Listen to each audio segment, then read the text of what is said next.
Chapter 368. Red Maple Manor. The warm afternoon sun shone on the back garden, and the autumn rain that had just fallen added some fragrance to the air. Jason, who had hurried over from Alfalfa City, was led by the butler to see Colin and Aisha walking in the garden. However, the intimate posture of the two made Jason involuntarily lower his head, not daring to look.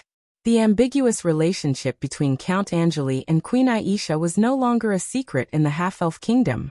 There were even some speculations about the father of the fetus in the queen's belly that had been spread by people with ulterior motives. Jason followed behind the butler and couldn't help but criticize in his mind. "Can't you two be more restrained in public? Your Majesty the Queen, Count Angeli, please allow me to represent all the members of the Lute family and all the people of Alfalfa City to express the highest respect to you." Queen Aisha glanced at Jason with a languid expression and said indifferently, "Can the Lute family now represent the people of Alfalfa City?" Faced with the sharp questioning of the queen, Jason suddenly froze on the spot, not knowing how to answer. Fortunately, Colin chuckled and said, "Knight Jason, it seems that your Lute family's current actions in Alfalfa City have not satisfied Her Majesty the Queen." "Yes, we have failed to live up to Her Majesty's expectations," Jason replied bitterly. Colin patted Aisha's arm and gave her a look. Aisha understood, and then ignored Jason, and continued to walk forward slowly. Colin stayed where he was and looked at the knight of the Lute family with a smile. He asked, "Knight Jason, what are you here for this time? Are you here to ask for support like last time?" "No, Count Angeli, this time I have an important matter to report." "Tell me." Jason recounted the matter of the Northern Wind Chamber of Commerce entering Alfalfa City with a large amount of bonds, but it was stolen by a local thief. However, to his disappointment, Colin listened quietly without any expression on his face. It was as if such a thing could not attract his attention at all. Jason was anxious and hurriedly reminded, "Your Lordship, the North Wind Chamber of Commerce dares to send a caravan through Alfalfa City to engage in foreign trade. This is simply a provocation to the policies you've previously formulated. If you don't crack down on this kind of smuggling, there will definitely be other imitators in the future." Colin smiled. He looked at Jason with a playful expression and asked, "Then, as the city lord of Alfalfa City, does your father have the ability to help me crack down on these smuggled northern frontier merchants?" "For now, I can't." Jason was a little discouraged, but he immediately said, "Your Lordship, as long as you are willing to support us. Of course, I also know that you are worried about the natural moat that is the New Shui River. However, as long as you send troops to help us occupy one of the 3 districts of Alfalfa City, then our Lute family will definitely be able to block off this smuggling route for you."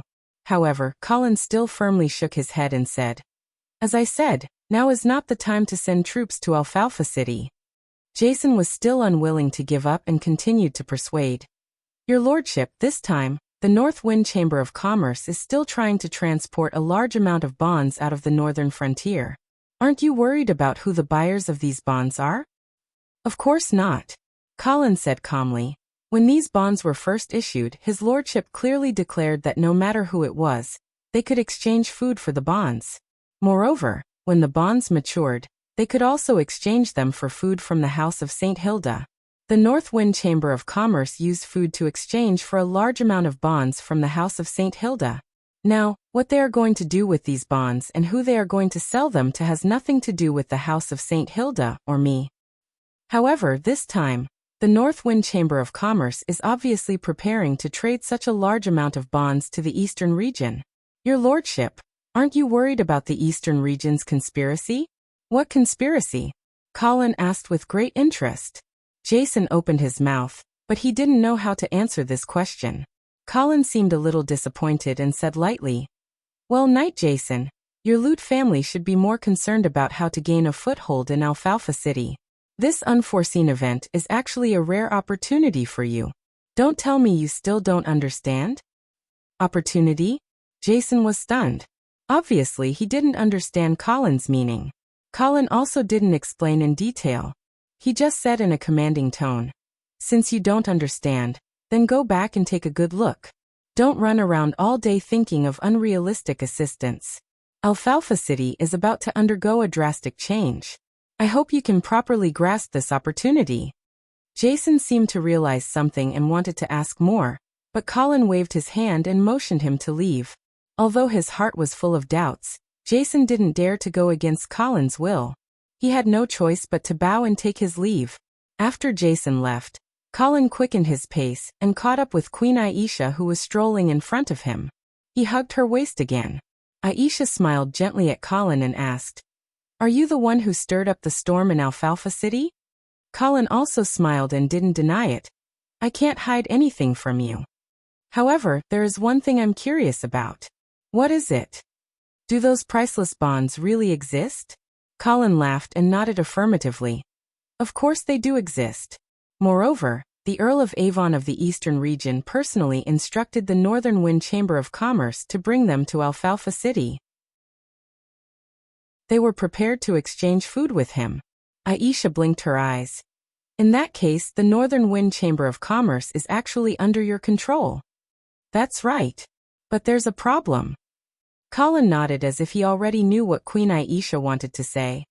"Do you want to remind me that this will make the Eastern region realize that the Northern Wind Chamber of Commerce is a spy under my control?"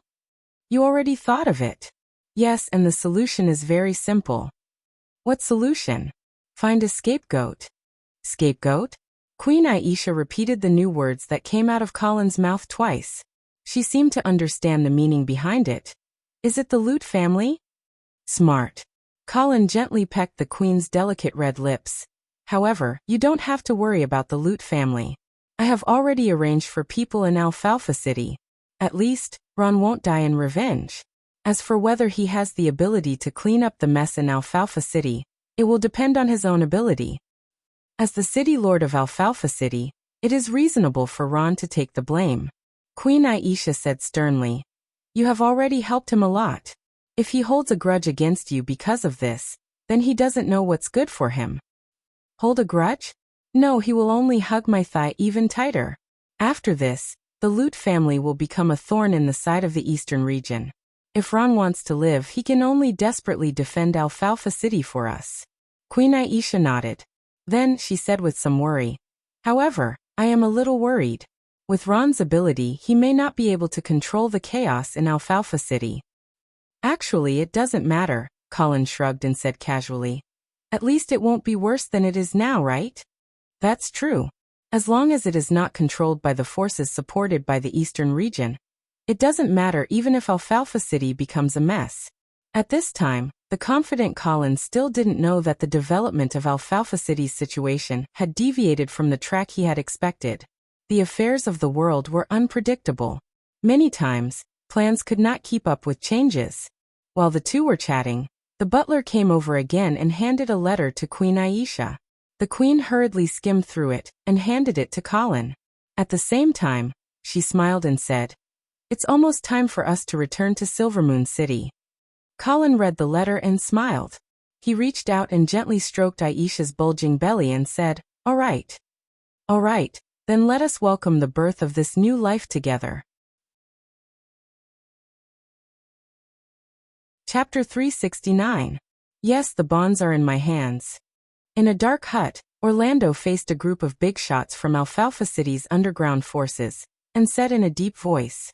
At this point, he already knew that no one would believe him no matter how he tried to explain that he had never seen those bonds. Since that was the case, Orlando simply admitted it, and was ready to take advantage of it to make a big move. His opening statement immediately made the group of big shots in front of him breathe rapidly. No one could remain calm in the face of such a huge fortune. Orlando's gaze slowly swept across the faces of the crowd. He had a plan in his mind and continued. "So, do you want me to give all the bonds to Capone?" After a moment of silence, one person stood up and asked, "Orlando, what do you want?" Orlando smiled indifferently. A trace of madness flashed in his eyes as he encouraged loudly, "Everyone, why should we work for that kid Capone? How many years has he been in Alfalfa City? And you all know that he's just a dog in the hands of the Eastern region. Since these bonds have fallen into Alfalfa City, they are everyone's wealth. But Capone, that old dog, actually wants to take away this wealth to please his master. Can you really bear such a shame?" It was unknown whether Orlando was really not good at inciting, or if he was facing some old foxes. In short, there was a bit of an awkward silence after his impassioned words. After a moment of awkwardness, someone finally broke the silence. Orlando, don't talk nonsense. As long as you take out those bonds and distribute them to everyone, we will naturally help you deal with Capone. Of course, Orlando couldn't take out the bonds, but at this time he had no other way out. Therefore, his attitude became particularly tough. He immediately snorted coldly and said, "In your dreams, if I take out the bonds and distribute them now, will you still help me? I'm afraid that you'll run away after leaving this door." "Then at least give us half first." "Don't even think about half," Orlando retorted without hesitation. "You want to get benefits without doing anything? Hee, do you really think I'm a fool?" Orlando's toughness was instead mistaken for sufficient confidence. However, Orlando was also worried that he would go too far and anger these people in front of him. After all, none of them were kind people. Thus he immediately added, "You don't have to worry that I'll go back on my word. Otherwise, you can also join forces and deal with me like you dealt with Capone." "You're much easier to deal with than Capone," a big shot teased. There was a hint of threat and warning in his tone. Of course, Orlando understood what he meant. Although he was worried, he didn't show it on his face. Instead, he deliberately acted impatient and urged, "So, everyone, have you made up your minds? Should he continue to be Capone's dog? Or do you want to come with me and chase this outsider out of Alfalfa City?" The big shots of Alfalfa City's underground forces looked at each other and finally reached a consensus. "Good. Orlando, let's find a new master for Alfalfa City." City Lord's mansion. Ron quietly listened to the report of his son who had rushed back from the Red Maple Manor, and his heart sank. Sure enough, a smuggled caravan and a batch of priceless bonds couldn't change Count Angeli's mind. Ron restlessly paced back and forth in the room. He had nowhere to vent his anger, and resentment accumulated in his chest, making him seem like a beast facing a desperate situation. Jason looked at his father, who had lost his composure, and hurriedly said, "Father, I thought about it on the way back and suddenly realized that Count Angeli seemed to have known that Alfalfa City would be in chaos." "What?" Ron stopped and looked at his son with bright eyes. Jason reorganized his words and said, "When I reported to Count Angeli what happened in Alfalfa City at the Red Maple Manor, he didn't have any surprise on his face, as if he already knew. So, I'm guessing that the Northern Wind Chamber of Commerce and those priceless bonds were bait thrown out by Count Angeli. He wanted the people of the Alfalfa Brotherhood to fight over them, and even kill each other." Ron's eyes lit up. He immediately realized that his son's guess was very likely. In his excitement, he paced back and forth in the room again while muttering, "It's possible. It's really possible. Count Angeli is really good at scheming. As long as the Alfalfa Brotherhood kills each other over those bonds, we'll have a chance to catch our breath and even advance further." Asterisk knock knock knock asterisk. At this moment, someone suddenly knocked on the door. "What's the matter?" "Master, there's a mister from the Northern Wind Chamber of Commerce outside. He wants to see you." Ron frowned. Then he thought of something and his expression brightened. He hurriedly said, "Let him in." Jason also understood and said, "Father, if our guess is correct, then this Northern Wind Chamber of Commerce is also Count Angeli's chess piece." Ron nodded but still warned, "Don't say anything later. I'll deal with this person from the Northern Wind Chamber of Commerce. After all, we're just guessing. Maybe the other party just came to urge us to find the missing bonds." "Yes, Father." Not long after, a well-dressed middle-aged man led by the steward came to Ron. Looking at this person's face, Ron felt that it was somewhat familiar. However, this person wasn't the steward of the Northern Wind Chamber of Commerce who came to report the case a few days ago. After the merchant respectfully saluted, Ron asked, "What's your name?" "Honorable City Lord, my name is Orlando." "Orlando?" Ron frowned. Just as he was about to ask why this name was the same as the famous thief leader in Alfalfa City, he found that the merchant in front of him had already taken off his hat. Then he took off his beard and the two moles on the left side of his face. "Orlando?" Ron put one hand on the sword at his waist and cried out in surprise. Standing in front of him wasn't a merchant from the Northern Wind Chamber of Commerce, but the thief leader of Alfalfa City, Orlando. "I'm sorry, City Lord. In order to be able to see you smoothly, I had to put on some disguises," Orlando said courteously. Jason had already drawn his long sword and was pressing it against Orlando's throat. However, Orlando turned a blind eye to it. Ron narrowed his eyes and looked at the other party for a long time before saying to his son, "Jason, don't be rude. This isn't how the Loot family treats guests." Jason withdrew his long sword, but he still looked at Orlando in front of him with vigilance. "Mr. Orlando, how did you deceive my steward?" Ron suddenly asked curiously. Orlando smiled faintly and took out a metal badge from his bosom, saying, "With my ability, stealing an identity card of the Northern Wind Chamber of Commerce isn't a difficult thing." "Indeed." Ron nodded in agreement. "After all, the most important thing of that caravan has been stolen by you." However, Orlando slowly shook his head this time and said in a sincere tone, "City Lord, you've wronged me.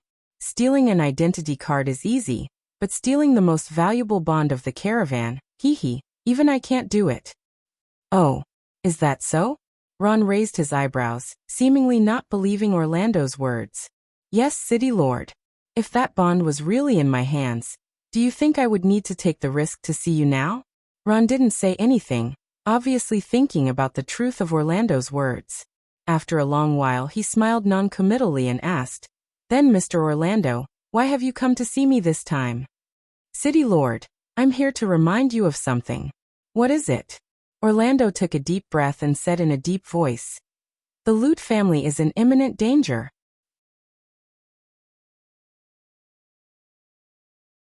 Chapter 370. Ha ha. After listening to Orlando's warning, Ron laughed until he was out of breath. However, Orlando didn't feel that what he had just said was ridiculous, and he didn't care about Ron's ridicule. He quietly waited for Ron to finish laughing, and then continued without changing his expression. "My lord, if I really wanted to fool you, I wouldn't have chosen such a clumsy reason." Ron restrained his smile and said indifferently, "So, Orlando, why don't you tell me why the Loot family is in danger?" "My lord, have you ever thought about how such a valuable bond could be stolen so easily by my two subordinates?" Ron showed a thoughtful expression. In fact, he had previously guessed that all of this was Count Angeli's scheme based on similar reasons. However, facing Orlando, Ron didn't want to reveal too much of his thoughts, and he just quietly listened to the other side's narration. "My two subordinates didn't reveal the whereabouts of the stolen bonds even though they were tortured beyond recognition. Haha, I know them. If they really stole those bonds, they would have confessed long ago. Haha, I know them well. If they really stole those bonds, they would have confessed long ago. Now everyone thinks that the bonds are in my hands, but I can honestly tell you that this is a lie. So, this matter was a trap from beginning to end." "Orlando, you should say these words to Capone. It's useless to say them to me," Ron said indifferently. "And what does this have to do with the Loot family? What do you mean when you said that the Loot family is in danger?" "My lord, I admit that at this point, it's impossible to wash off the suspicion with just my one-sided words. Everyone believes that the bonds are in my hands. However, have you ever thought about a question? When the caravan first reported the case, they didn't mention the bonds at all. Then why did Capone firmly believe that my subordinates stole the bonds when he found me?" Ron thought for a moment and explained, "Perhaps the people of the caravan didn't want to attract too much attention at first. If everyone knew that the stolen things were so valuable, they would be even less likely to recover the stolen goods." "No, my lord. You must also know that the caravan belongs to the North Wind Chamber of Commerce. This time, they came to Alfalfa City to hand over the bonds to the East in exchange for an equal amount of food. In that case, the Eastern region would definitely send someone to do the handover. Therefore, the reason why Capone was able to determine the existence of the bonds was because the people in the Eastern region told him so. At this point, Capone trusted the Eastern region, and the Eastern region also trusted the Northern Wind Chamber of Commerce. But the problem is I didn't steal the bonds at all. So there can only be one truth: Northern Wind Chamber of Commerce lied." Orlando's eyes were burning as he continued. "Then, Why would the North Wind Chamber of Commerce, which is obviously colluding with the Eastern region, deliberately lie and let Alfalfa City fall into turmoil? Apparently, the North Wind Chamber of Commerce seems to be in cahoots with the Eastern region, but in fact, they are controlled by Count Angeli. Ron's heart skipped a beat as he secretly approved of Orlando's deduction, because he himself had just come to a similar conclusion. It was just that he had deduced from the results and motives, while Orlando had deduced from the most important piece of evidence, the bonds. Combining the two, Ron had basically determined that the turmoil in Alfalfa City this time was controlled by Count Angeli behind the scenes. However, in front of Orlando, Ron certainly wouldn't reveal his true feelings, so he just said indifferently, "Mr. Orlando, you've said so much just to prove that those bonds are not in your hands.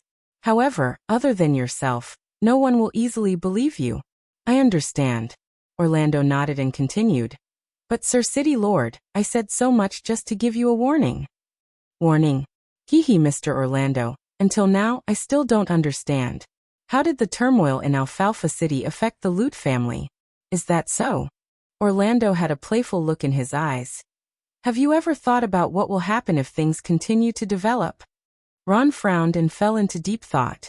Orlando continued, "There will be a battle between Capone and me, but no matter who wins in the end, this matter needs to end. There will eventually be a conclusion about the existence of the bonds. At that time, the people of the Eastern region will realize that they have been played. The details of the North Wind Chamber of Commerce will be thoroughly seen." "So, what does this have to do with the Lute family?" Ron still couldn't keep up with Orlando's train of thought. "Sir City Lord, the North Wind Chamber of Commerce was willing to do this for Count Angeli. Didn't they think about their own fate?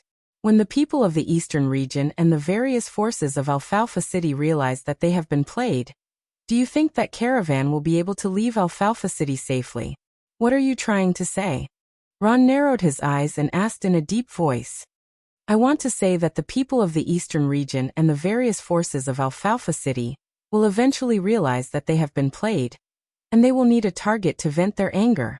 Since the North Wind Chamber of Commerce dared to do this for Count Angeli, they must know that they have a way to get out, or they know that there will be a scapegoat.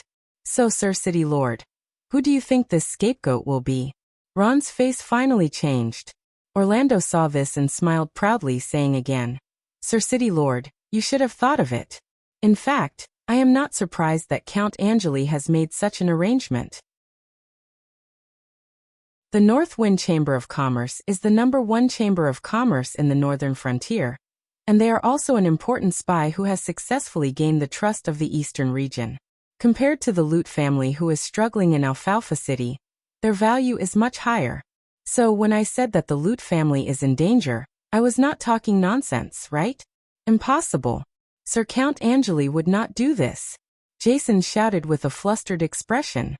But Ron's face was gloomy, and he didn't say anything. "Why is it impossible?" Orlando said lightly, "We are small characters, and it is difficult for us to escape the fate of being chess pieces.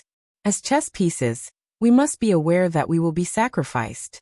The only problem is that we do not have a bargaining chip that the chess player will value. Sir City Lord, forgive me for being blunt, but the bargaining chip in the hands of the North Wind Chamber of Commerce is obviously more important than the Lute family." "Nonsense." Jason was still trying to refute Orlando. "This matter has nothing to do with our Lute family from beginning to end. So how can it involve us? How can it have nothing to do with you? You are the nominal masters of this city, so you have the motive and the ability to do such a thing." Orlando sneered. "As for how to make you scapegoats, there are too many ways. I don't know what Count Angeli's specific plan is, but it is not easy. For example, he can make the priceless bonds coincidentally appear in the City Lord's mansion." No. Jason kept shaking his head, as if what Orlando said would not become reality. But Ron had already agreed with Orlando's judgment in his heart. Their Lute family was indeed very likely to be thrown out as scapegoats. In any case, it was not difficult for Queen Aisha to appoint a new city lord.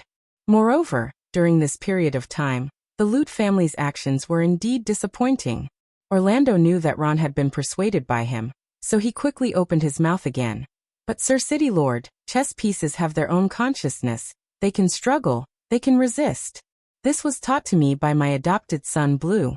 You may not know, but the reason why I am in such a situation is all thanks to this good son. Of course, I can also understand his actions, because I chose to be a bystander when he needed help the most. His anger, his disappointment, I can completely understand it now.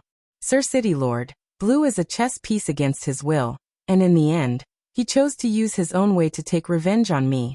What about you? Are you willing to be pushed out as a scapegoat by Count Angeli?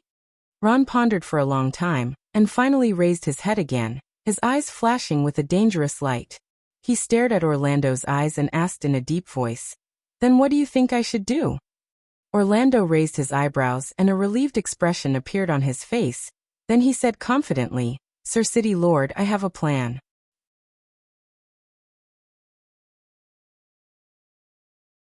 Chapter 371. As the deadline given by Capone got closer and closer, the atmosphere in Alfalfa City became more and more solemn. What made the people in the city even more frightened was that Orlando did not yield in the face of Capone's ultimatum. Instead, he chose to resist. Perhaps in the eyes of outsiders, Alfalfa City was always in chaos and danger. But in fact, in the eyes of the locals, the chaos here was also orderly. Capone and the Brotherhood of Alfalfa City under his control were leading this kind of order. But now this order was about to be broken. The various forces in the city began to become restless, both for the priceless bonds and for the authority of the city. Capone's deadline finally arrived under the expectant gazes of many people. On this day, the sun rose as usual. However, there wasn't much human activity in this notorious chaos city. On the empty streets, gusts of wind were sweeping up gusts of wind. In the houses on both sides of the street, pairs of eyes that were mixed with fear and excitement were observing everything outside through the gaps in the windows. Near noon, on several dilapidated main roads of Alfalfa City, in front of the Radiance Church, and in the central plazas of the three districts, groups of figures holding swords and clubs appeared almost simultaneously. As time passed, more and more people gathered. In the afternoon, there were a total of tens of thousands of people gathered at the major traffic points of Alfalfa City. They were divided into two distinct groups, facing each other in silence. No one knew who was the first to make a move, but the two torrents suddenly collided with each other. The members of the Brotherhood of Alfalfa laughed sinisterly as they stabbed the swords in their hands into the chests of their brothers. Between the flashes of the swords, fresh blood slowly spread along the carvings on the bluestone road. It was like a huge and mysterious magic formation, full of a mysterious and tragic aura. At this moment, life was fragile and worthless. Alfalfa City was like a huge mill of flesh and blood, constantly devouring one fresh life after another. The eyes of the two groups of people were bloodshot.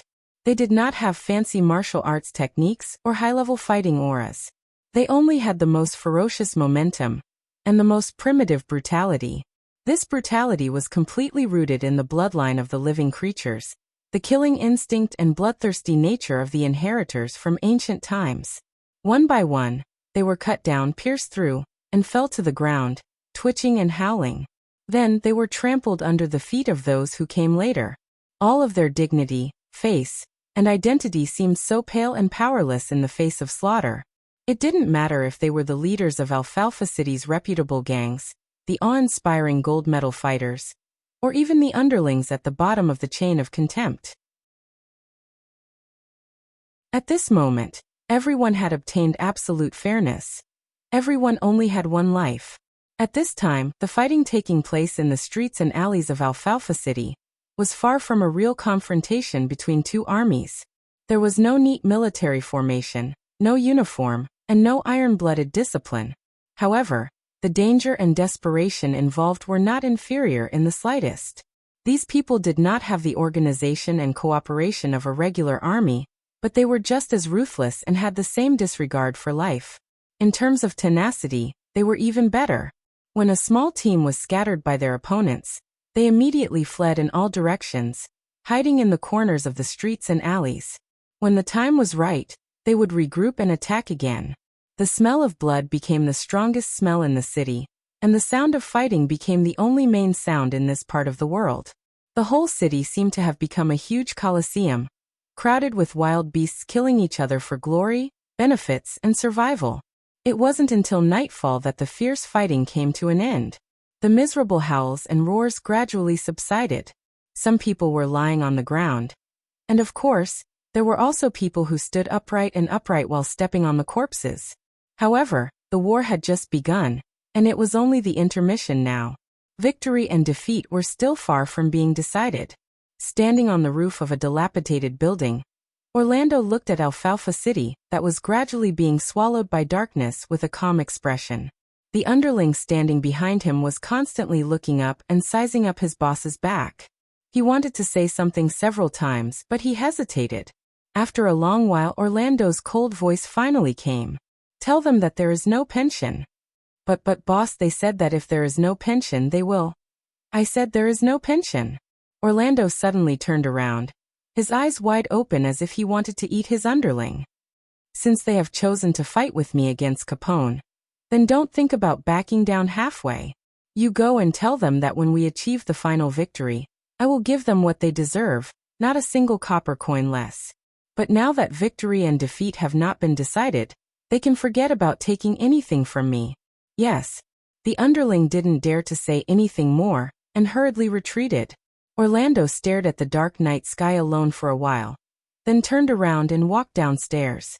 But just as he turned a corner, he stopped. Because in front of him stood the person he didn't want to see the most, Capone. Orlando only felt his whole body stiffen. He wanted to run away, but he didn't dare to make any movements. Capone stood quietly in the same place, and didn't make any further movements. The ridicule in his eyes was like a fierce tiger observing the struggle before its prey died. Orlando opened his mouth and said bitterly, "There are only 3 people who know that I am here. Which one betrayed me?" Capone smiled proudly and said, "Guess." At this moment, Orlando still maintained the most basic calmness.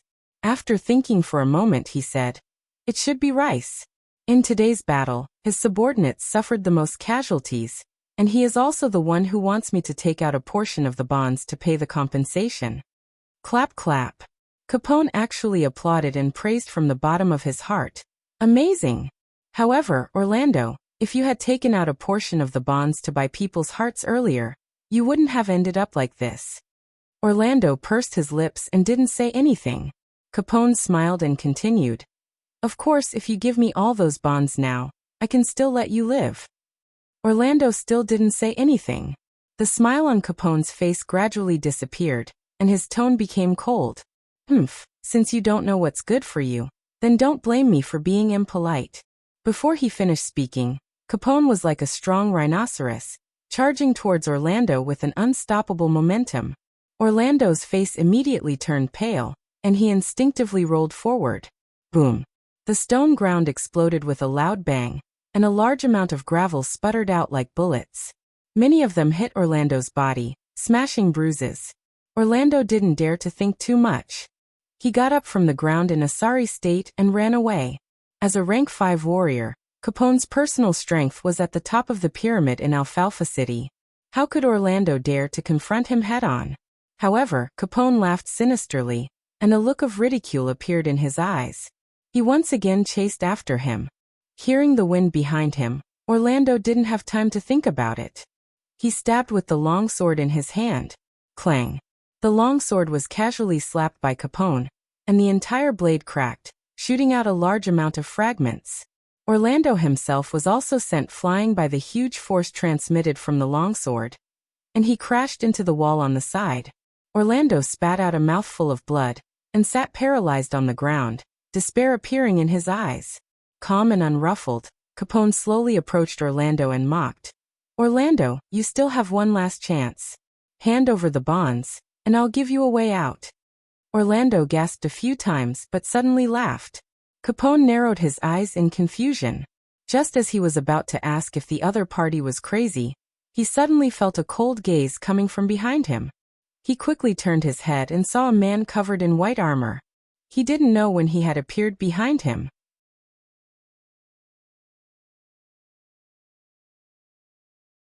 Chapter 372.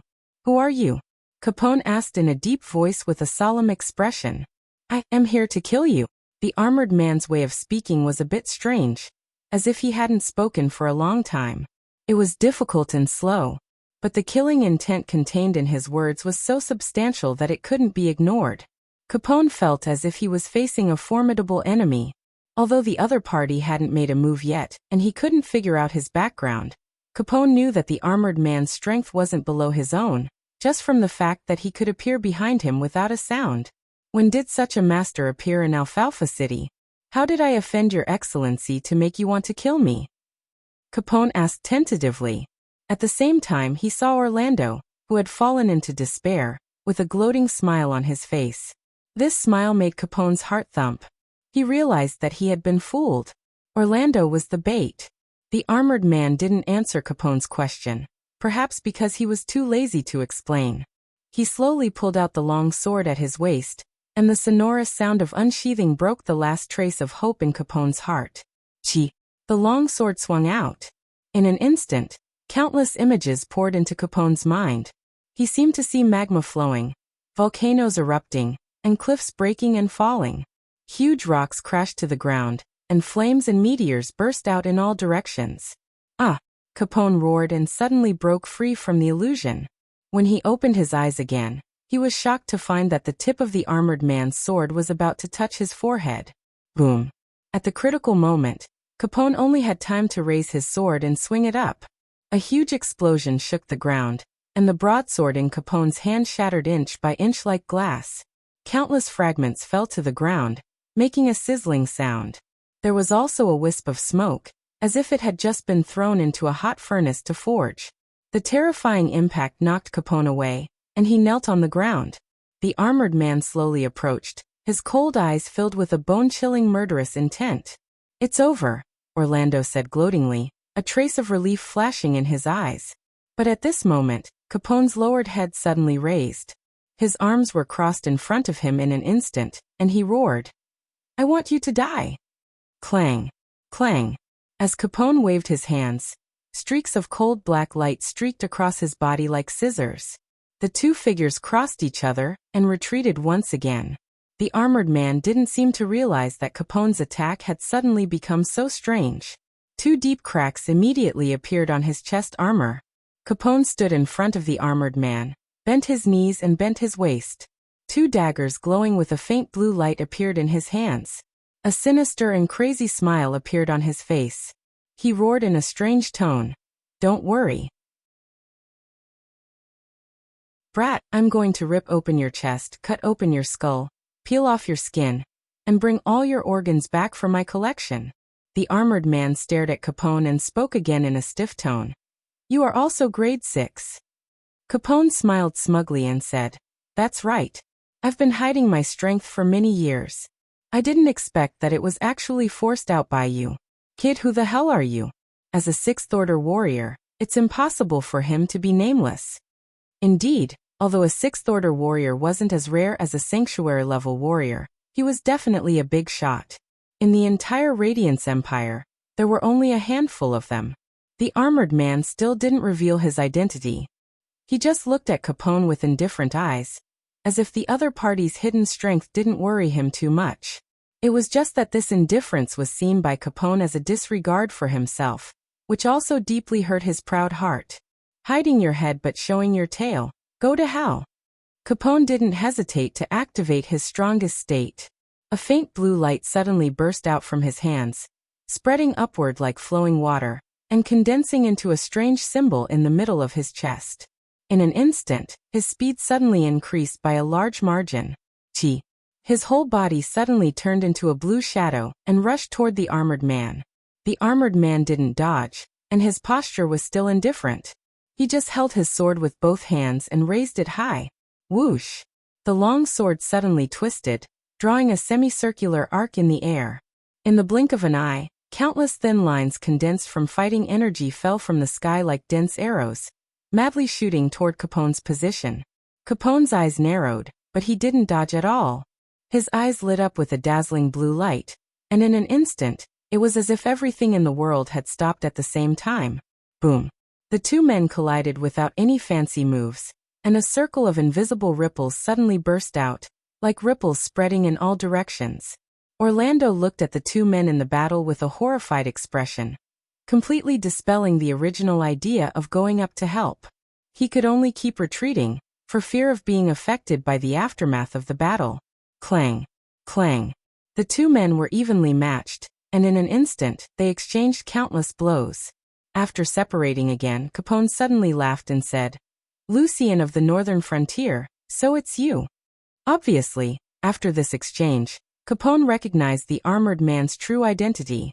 However, the armored man didn't have any reaction to this, neither admitting nor denying it. On the side, Orlando's heart trembled slightly. Of course, he had heard of Lucian's name. He knew that this level 6 warrior of the northern frontier had married Countess Schultz, and that countless warriors were envious of him. However, a month ago, he was suddenly exposed for plotting to kill Bishop John of Swan City. Since then, his reputation had been tarnished, and even Countess Schultz had drawn a clear line with him. He didn't expect that he would actually appear in Alfalfa City, and just as Orlando's imagination was running wild, Lucian and Capone were once again entangled in battle. Perhaps it was because his identity had been exposed, Lucian's attacks became fiercer and fiercer. He even had a crazy momentum of fighting with his life. Poochie! Capone grabbed the long sword that pierced his right shoulder, and with a grim smile, he stabbed a dagger into Lucian's left chest. At the same time, he licked his lips, his eyes cold and manic as he growled, "You want to fight with your life on the line? Haha. I've experienced countless battles in my life, and the last thing I'm afraid of is fighting with my life on the line."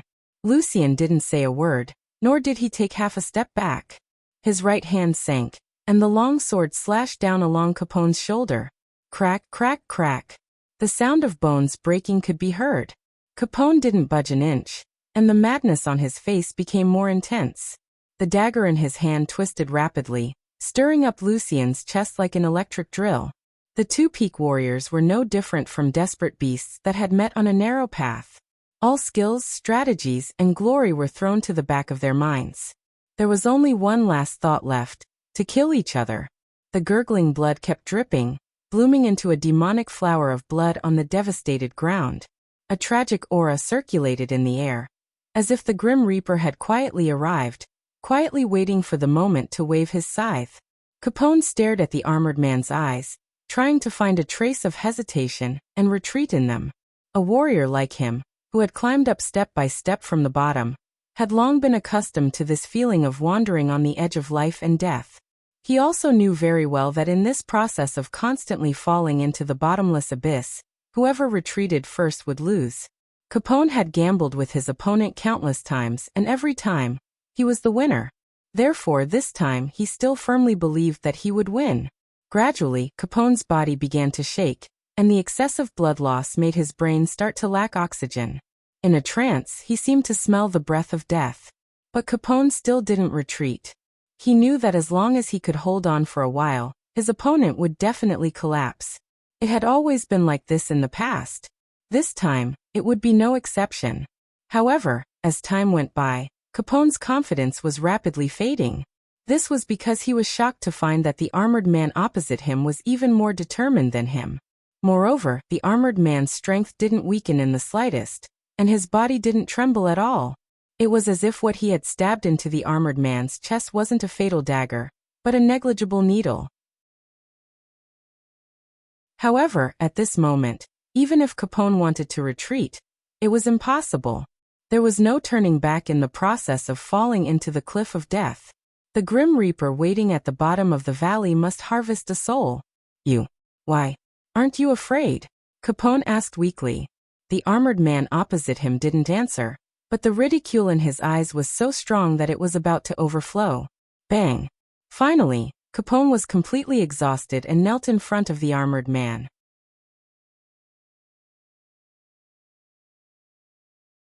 Chapter 373. Honorable Master Lucian, thank you for your help.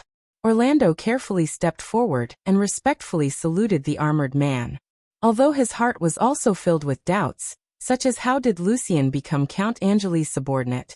And why did this person still have a calm and indifferent look on his face, even though there was a big bloody hole in his chest?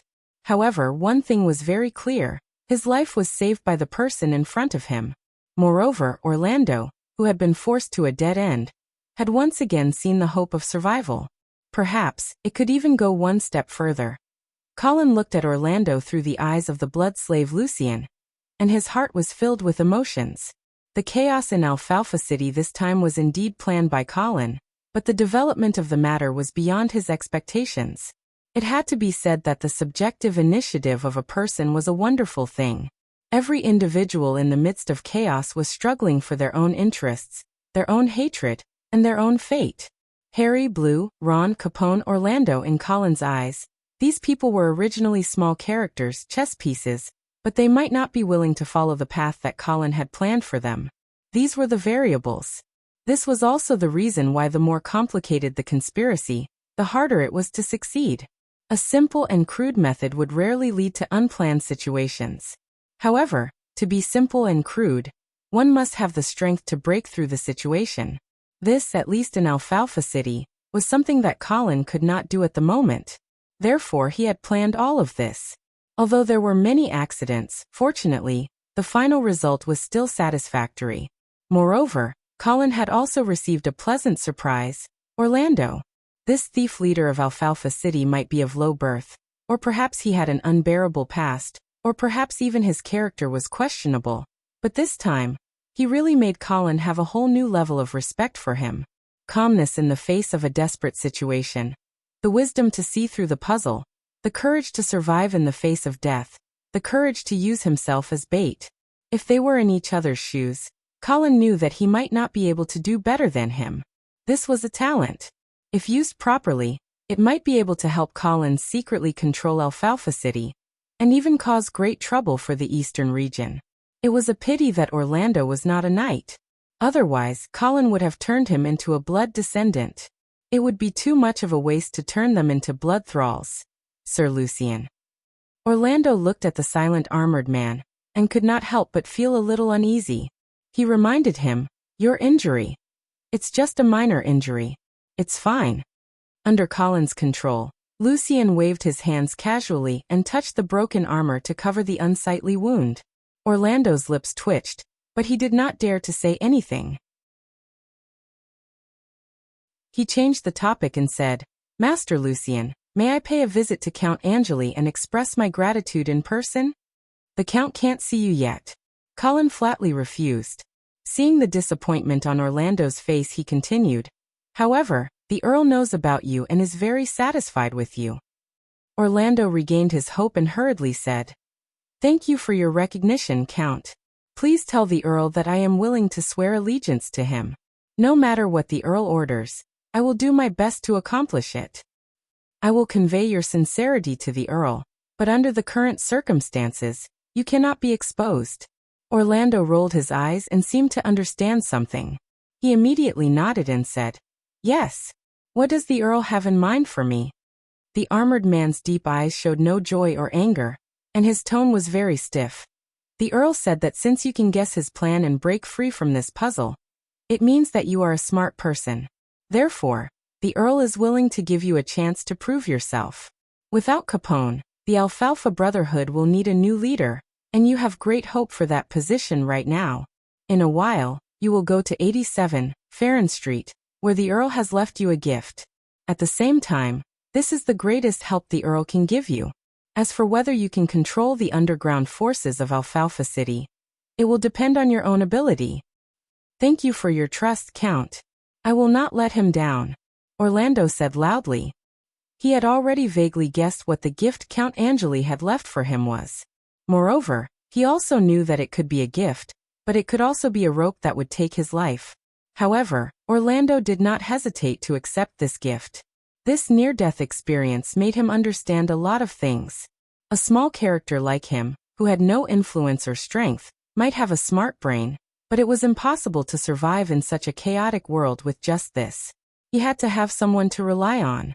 Moreover, Orlando was also very clear that he did not have the right to refuse. Count Angeli had sent people to save him, but he could also send people to destroy him. Therefore, Orlando had to follow the script that Count Angeli had set for him, and give the drama of Alfalfa City a perfect ending. Orlando raised his head and asked again. Lord Lucian, I wonder if the Count has a detailed plan? The armored man shook his head and said, No, the rest is up to you. Yes. Orlando was a little worried, but more than that, he was eager to give it a try.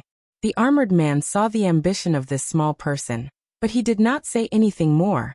Instead, he turned around and carried Capone, who had fainted on the ground and was on the verge of death, and disappeared into the dark night in a few flashes. Orlando stared at the place where the armored man had disappeared for a long time, then turned around and went downstairs. A group of loyal subordinates had already gathered downstairs, and after seeing Orlando, they immediately surrounded him. They had received orders before that no matter what happened upstairs, they were not allowed to come up, so after hearing the sounds of fighting, they were burning with anxiety. It was not until now that they saw Orlando appear again safe and sound that they finally felt relieved. Boss, we found out that it was Musos who leaked your whereabouts to Capone. Orlando nodded, as if he was not surprised by this news, and did not give any orders, as if this guy who leaked the secret was not worth his attention. The subordinates looked at each other as they watched Orlando walk out without saying a word, and they had no choice but to quickly follow him. Under the cover of the night, Orlando successfully arrived at the address that the armored man had told him, and then found the gift that Earl Angeli had left for him in the abandoned warehouse. Yes, it was the priceless bond. Looking at this thing that had turned Alfalfa City upside down, Orlando could not help but sigh. But soon he put away these meaningless emotions, hid the bond close to his body and walked out.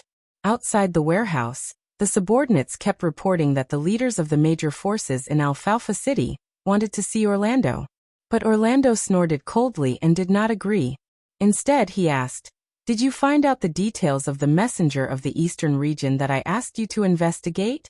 Yes, the one who came to see Capone this time is Viscount Fine of the eastern region. Where is he now? In the cathedral in the eastern city district.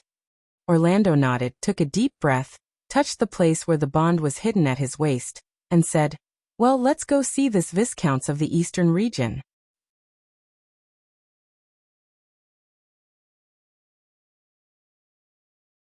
Chapter 374. Sunday. If it were in other cities, this would be the day of worship. However, in Alfalfa City, a city without faith, the Church of Holy Light located in the Eastern District was particularly deserted. This dilapidated cathedral had been through hundreds of years of wind and rain, and had been abandoned several times. The priests did not get the respect they deserved in this city, and they would even be treated as fat sheep to be slaughtered by the villains here. Over time, they were unwilling to come. However, recently a young bishop from the eastern region had come here, trying to bring the grace of the God of Light to this city, which was known as the most depraved city in the entire continent. Of course, this bishop did not really have the courage to sacrifice himself to feed the tiger, but because the city had gradually been controlled by the Alfalfa Brotherhood, it was also controlled by the eastern region in disguise. If he came here to preach, he would not be threatened. However, it seemed that it would still take a certain amount of time to make all the villains in this city become devout believers of the God of Light. In the empty prayer hall, only a single-digit number of people were worshipping. The young man in gorgeous clothes was the Viscount Fine, who had been sent by the eastern region to Alfalfa City to secretly hand over the bonds with the Northern Wind Chamber of Commerce. This person was handsome and had an extraordinary temperament. There was an unconcealable arrogance between his eyebrows. This was also a common characteristic of every young person who was in a high position. After the service, the Viscount Fine chatted with the bishop for a while, and then left the prayer hall. Passing through the corridor alone, the Viscount Fine came to the garden behind the church. I'm sorry, Mr. Arnold. I've kept you waiting. Lord Viscounts, you're too polite. I came at a bad time, and disturbed your service. The president of the Northern Wind Chamber of Commerce respectfully welcomed the Viscount Fine into the pavilion, and personally poured him a cup of coffee. The Viscount Fine sat down at the table, took a sip of coffee, and then said straightforwardly, Mr. Arnold, I'm very disappointed in this matter. Arnold suddenly said with a bitter face, Lord Viscounts, you really can't blame me for this. Wasn't it stolen by the Alfalfa Brotherhood? When the Earl of Avon chose Alfalfa City as the trading location, he promised that my caravan would never encounter any danger here, but, Mr. Arnold, you clearly arrived earlier than the agreed time. We aren't ready yet. Viscount Fines interrupted with an awkward look on his face. Lord Viscounts, I was worried that something might happen along the way, so I deliberately set off early. Who would have thought that something like this would happen in Alfalfa City? Viscount Fines opened his mouth, but he could not say anything more. He knew that strictly speaking, this matter was indeed the Eastern region's problem, but the members of the Alfalfa Brotherhood were simply too difficult to control. Mr. Arnold, you shouldn't have let two little thieves steal such an important item, right? Are the guards of your caravan just for show? Viscount Fines questioned again. He was still unwilling to bear the responsibility for the theft of the bonds alone.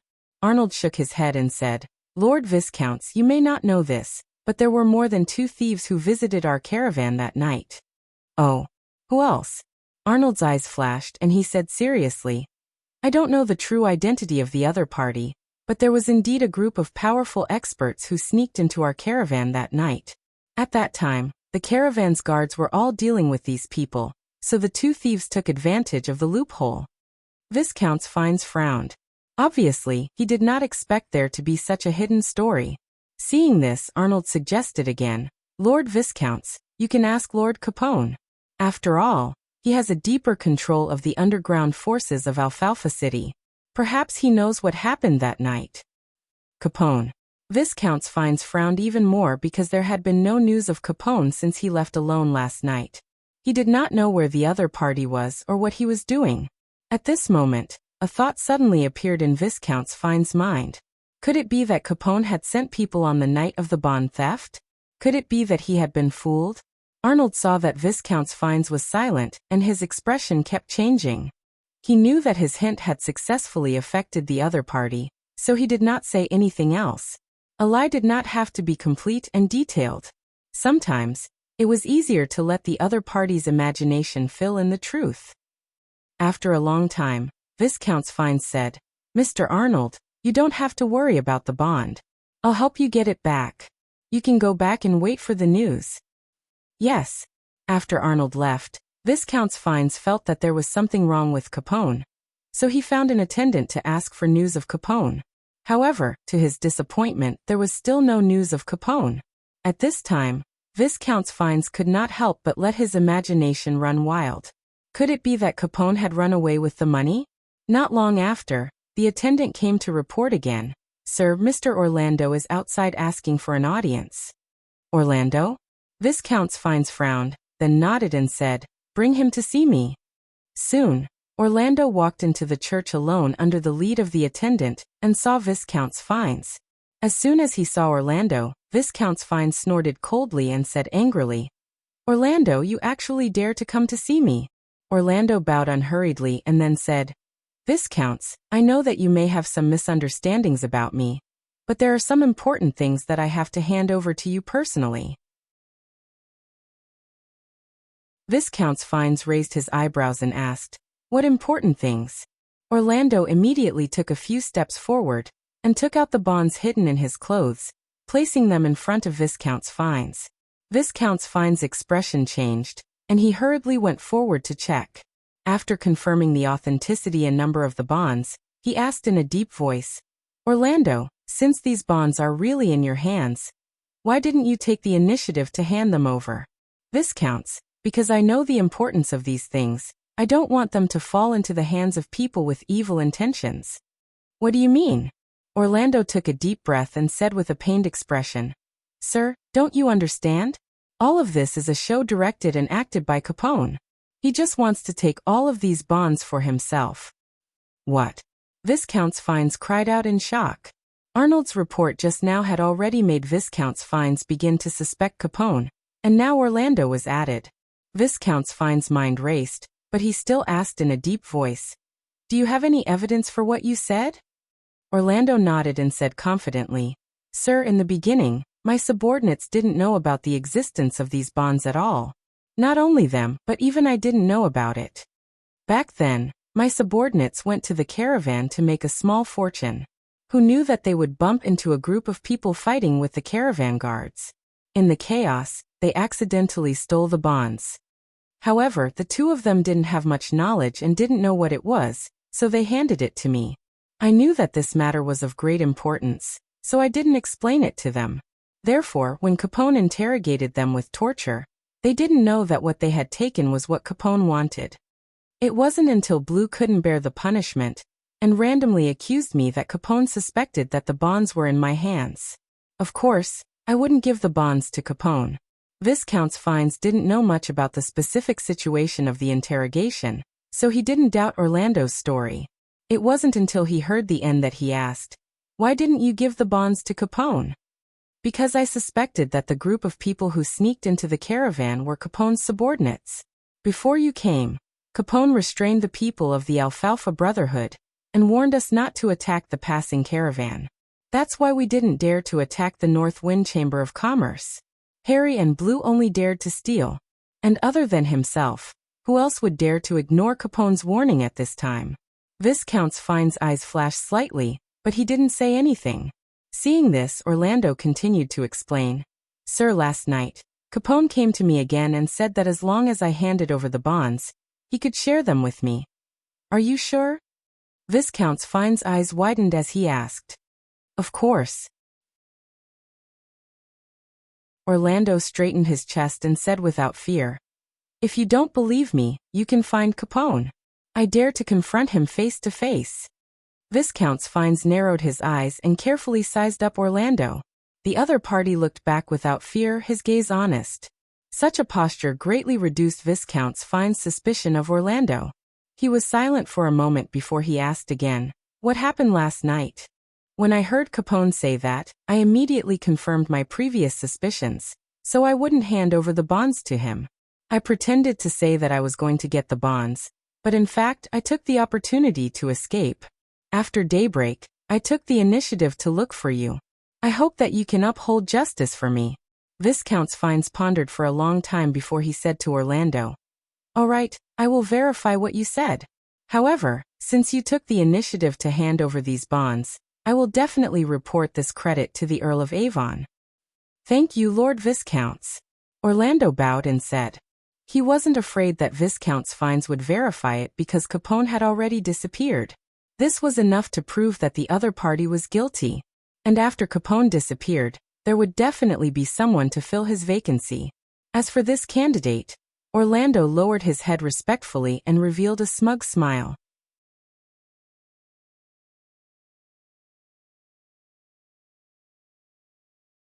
Chapter 375. Silvermoon City. In the basement of Half-Elven Palace, Colin looked at Capone kneeling in front of him, his eyes flashing with satisfaction. As a result, his blood shadow guards now had a second 6th-rank blood slave, which was something worth celebrating. To be honest, he did have the idea of fighting Capone back then. Otherwise he wouldn't have sent blood slave Lucian out of Alfalfa City to get a 5th-rank blood slave. But he didn't expect that Capone was actually hiding his strength. Unfortunately, due to his overconfidence, Capone had stepped into the trap that Orlando had set for him alone. Furthermore, he had chosen the stupidest way to deal with Lucian. Otherwise, Lucian would not have been able to defeat Capone alone, but he was not confident that he would be able to defeat Capone. Colin stared at Capone for a long time, and suddenly felt that this person might be an important chess piece that the Eastern region had placed in Alfalfa City. After all, a 6th-rank warrior wasn't a cabbage. Even the Duke of St. Prospero couldn't underestimate such a person. After all, the Eastern region didn't have any sanctuary experts. 6th rank was the peak. It seemed that Alfalfa City really played an extremely important role in the Eastern region's plan. Otherwise, Capone wouldn't have hidden his strength and wronged himself in such a place. Thinking of this, Colin suddenly felt that Orlando might not be able to easily deceive the Eastern region and replace Capone as the leader of Alfalfa City's underground forces. However, he didn't care about this now. Alfalfa City wasn't a strategic point in Colin's plan. Even if the Eastern region regained control, it wouldn't have a big impact. He was actually able to get a 6th-rank blood slave this time, which was already a big gain. As for Orlando, it would depend on his own luck. If he could smoothly pass, it would naturally be a surprise for Colin. If not, then he could only blame himself for his bad luck. In such a hierarchical world, it was extremely difficult for a commoner to become a fish that leaped over the dragon's gate. Colin wouldn't easily change his strategy or waste his resources for such a thief leader. In short, Orlando could only rely on himself. Colin hoped that he would be able to see another surprise in the near future. While he was thinking, Capone had already put on a full set of armor under Colin's instructions, covering himself tightly. Bang bang! Colin reached out and patted Capone's helmet twice as he revealed a smug smile. Now that he had 2 blood thralls of the 6th step, Colin felt that he could officially consider hunting a knight of the 6th step. Of course, before that, Colin had to stabilize the half-elf kingdom. After settling Capone down, Colin left the basement. The basement led directly to the Queen's study. However, considering that Aisha was about to give birth, Colin did not allow her to work anymore and sent her to rest. Only Colin's half-elf maid, Kathy Savoy, was in the study. On this trip to Silver Moon City, Colin had brought Kathy along. It was an opportunity for her to go home and take a look. However, this half-elf maid did not return to the Savoy family's manor even once after arriving at Silver Moon City, as if she had completely cut off all ties with them. Seeing Colin walk up from the basement, Kathy hurriedly poured him a cup of coffee and reported at the same time. "Master, Duke Modwin came to look for you just now. Seeing that you were not around, he left behind a handwritten letter." Colin nodded, indicating that he understood. Although Queen Aisha had already returned to Silver Moon City, she was about to give birth. Many of the affairs of the half-elf kingdom were still handled by Duke Modwin. However, Duke Modwin would report to Colin every day. Obviously, he was very clear about who held the authority of the half-elf kingdom. Colin sat down in front of the desk, drinking coffee as he flipped through the handwritten letter that Duke Modwin had left behind. It listed the affairs of the kingdom that had been handled by Duke Modwin. At the same time, he reminded Colin once again that there was a large group of rebels gathered in Silver Moon City, and they were plotting something. Seeing this, Colin could not help but smile mysteriously. Duke Modwin had reminded him many times about this rebel force.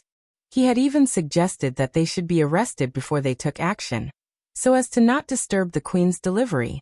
However, Colin had never agreed to it. Instead, he had asked him to be patient and wait patiently.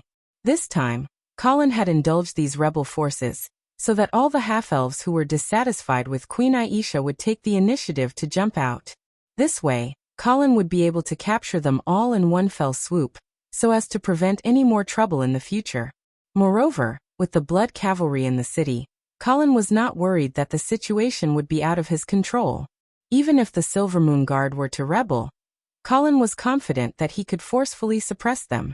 What he was worried about now was whether there would be anyone who had designs on the Queen and the child that was about to be born. For this reason, Colin had already replaced all the guards in Queen Aisha's chamber with the Blood Shadow Guards. With the current combat power of the Blood Shadow Guards, unless a powerhouse of the Sanctuary Realm appeared or an army of tens of thousands charged into the half-elven palace, no one would be able to get close to Queen Aisha. The only thing he had to be wary of were the doctors and maids who were attending to Queen Aisha's delivery. However, these doctors and maids were personally selected by Aisha, so there should be no problem in terms of loyalty. At the thought of this, Colin put down the letter and was about to leave the study when he saw Kathy still standing there with her hands behind her back. She looked like she wanted to say something, but was hesitating. "Kathy, is there anything else?" "Master, there's something I need to report to you." "Speak." Kathy carefully lifted her head to look at Colin and said softly, "Master, Baron Savoy sent someone to contact me yesterday." Colin knew that the Baron Kathy was talking about should be her cousin.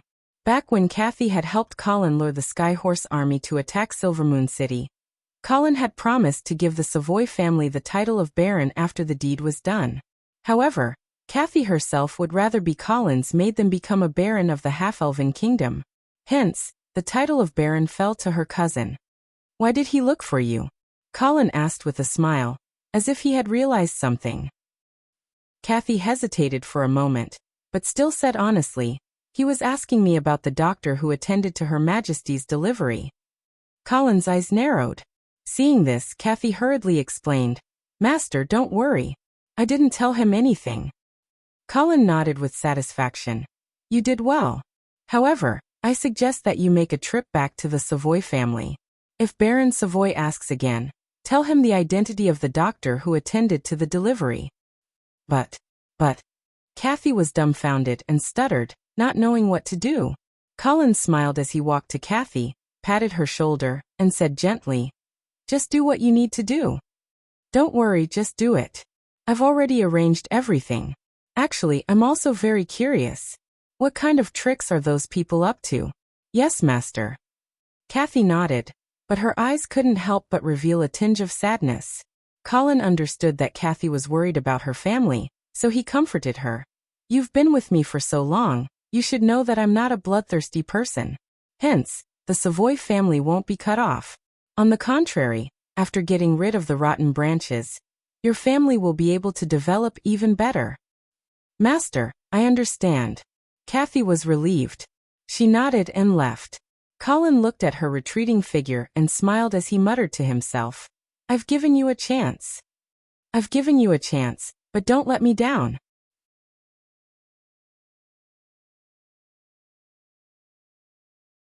Chapter 376. A carriage with simple decorations slowly drove into Silvermoon City's business district, stopping in front of a luxurious house. The door of the car opened, and a tall young man walked out. He was wearing a wide triangular hat, and his head was lowered. His face couldn't be seen clearly, but from the small details of his posture, one could tell that he was a noble with an extraordinary background. "I'm sorry, sir. May I have a look at your invitation?"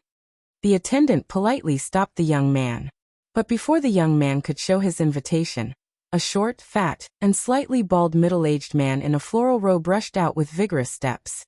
He pushed the attendant aside and welcomed the young man in with a fawning expression.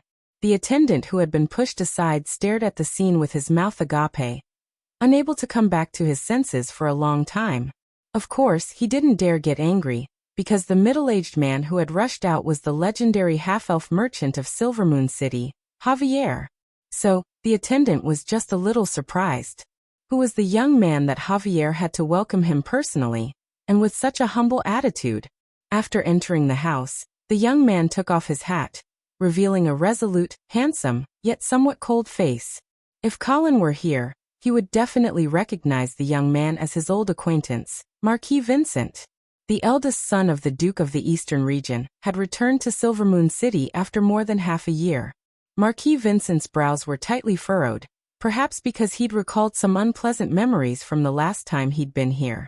Javier smiled along the way, saying some witty words, but Marquis Vincent's expression didn't turn for the better, which made him even more anxious.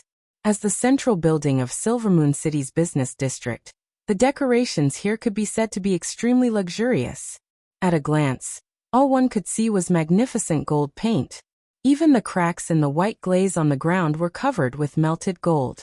Unfortunately, this style of nouveau riche obviously couldn't enter Marquis Vincent's eyes. Not only was he unable to look at it, he couldn't smell it either. The moment Marquis Vincent entered, he couldn't help but cover his nose. The fragrance here was too strong, so strong that it choked his nose.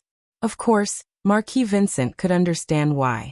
Half-elf female slaves in light gauze dresses were displaying their beautiful naked bodies in front of the guests. If the guests were interested, they could discuss with them the pleasure that wasn't for the sake of reproduction. Although Marquis Vincent didn't like these lowly female slaves, not everyone was so reserved. The smell of perfume in the room couldn't completely cover the stench of pheromones. Javier was smart enough to notice Marquis Vincent's discomfort. He quickly asked the maid to open all the windows for some fresh air.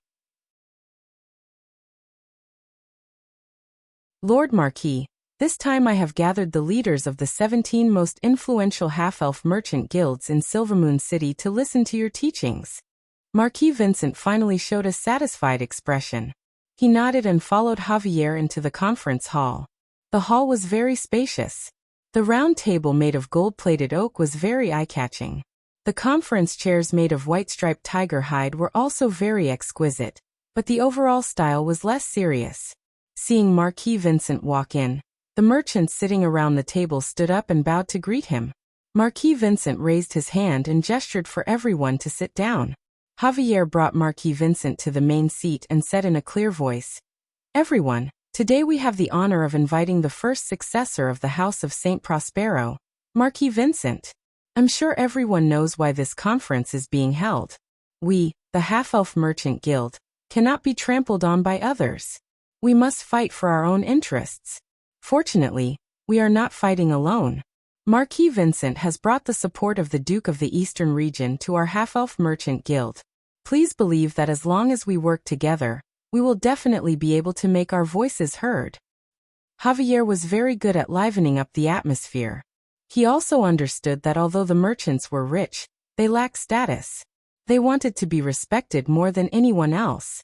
Next, let's invite the Honorable Marquis Vincent to speak for us. After he finished speaking, Javier sat down on the first seat on the left. The meeting room was immediately filled with warm applause and praises. Vincent smiled reservedly. As the Honorable Marquis of the Eastern region, he actually looked down on these lowly, vulgar, and mercenary merchants from the bottom of his heart. If it weren't for his own plan, he wouldn't sit at the same table with these people. Marquis Vincent looked around and said, "I don't want to waste time talking nonsense, so I'll get straight to the point." After a short pause, Marquis Vincent picked up the silver teacup and took a sip. The fragrance of the tea lingered in his mouth and calmed him down a bit. He continued, "The reason why you are gathered here is that you don't want the food you worked so hard to accumulate to be bought by Count Angeli in the northern frontier at a low price. However, facing the power of the northern frontier and the favoritism of Queen Aisha, you don't dare to openly resist. However, you don't have to worry. The Half-Elf Kingdom isn't a territory of the northern frontier. It's also not a garden that Queen Aisha can play with as she pleases." Hearing this, the half-elf merchants sitting around the table became spirited and looked at Marquis Vincent with expectant eyes. "I can tell you clearly that Silvery Moon City is about to experience a huge change. From now on, this place is no longer a place where Queen Aisha or Count Angeli can do whatever they want. In that case, everyone, I wonder if you're willing to contribute to this?" After hearing this, the half-elf merchants all expressed their willingness to cooperate with Marquis Vincent. They already knew that Queen Aisha was a puppet supported by Count Angeli. Even the child in her belly was most likely Count Angeli's. A queen like this would never be able to protect the interests of the half-elf kingdom, and it would be impossible for her to gain the support of these half-elf merchants. Marquis Vincent nodded with satisfaction and said, "Good. Since everyone is so enthusiastic, I'm relieved. I've already arranged for people to do the scheming and fighting. As for everyone, I only hope that you can do one thing within the scope of your abilities. Lord Marquis, if you need us to do anything, please tell us directly." Havel immediately stood up and spoke on behalf of the half-elf merchants. Marquis Vincent also stood up from his seat. His gloomy eyes slowly swept over the half-elf merchants. Then he said in a serious tone, "I want you to burn all the grain stores." "What?" After hearing this, the half-elf merchants' faces all changed. They never thought that the Marquis of the Eastern region would actually want them to do such a thing. "What? You don't want to do it?" Marquis Vincent coldly asked. Facing this kind of question, the half-elf merchants all lowered their heads and didn't dare to speak.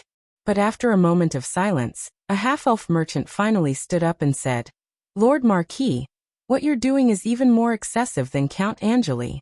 Although his price is low, at least we won't suffer a loss. But what you're doing will cause us to suffer a huge loss. Rather than that, we might as well cooperate with Count Angeli." Marquis Vincent chuckled and said, "You know what? This is the first objection I've received since coming to Silvermoon City." The half-elf merchant straightened his neck and said firmly, "Lord Marquis, if you still don't care about the interests of your allies, you'll only receive more objections in the future." "Are you lecturing me? I wouldn't dare. I'm just advising you." "Advising?" Marquis Vincent stood up calmly and slowly walked behind the half-elf merchant. He put his hands on his shoulders and said with a smile, "But you know what? Only my father, the Duke of the Eastern region, has the qualifications to talk to me in such a tone." The half-elf merchant wanted to continue arguing, but he saw the shock and disbelief in the eyes of others. Before he could figure out what was going on, Marquis Vincent, who was behind him, picked up the table knife that was used to eat desserts on the table with a sinister smile, grabbed his hair, and viciously stabbed it into his eyes. The table knife, which wasn't considered sharp, was pushed by the huge force and stabbed into the half-elf merchant's eyeball without any resistance. It went deep into his brain. Blood and brain matter splattered on the white tablecloth, like blooming flowers. The blood-curdling screams that sounded like pigs being slaughtered echoed, but they became weaker and weaker. Finally, it returned to a deathly silence. Marquis Vincent acted like he had done something insignificant. He calmly took out a white silk handkerchief, wiped the blood on his hands, and casually covered the corpse in front of him. After doing all this, a satisfied smile appeared on his face, as if the violence that had accumulated since entering Silvermoon City had finally been vented. Now who else objects?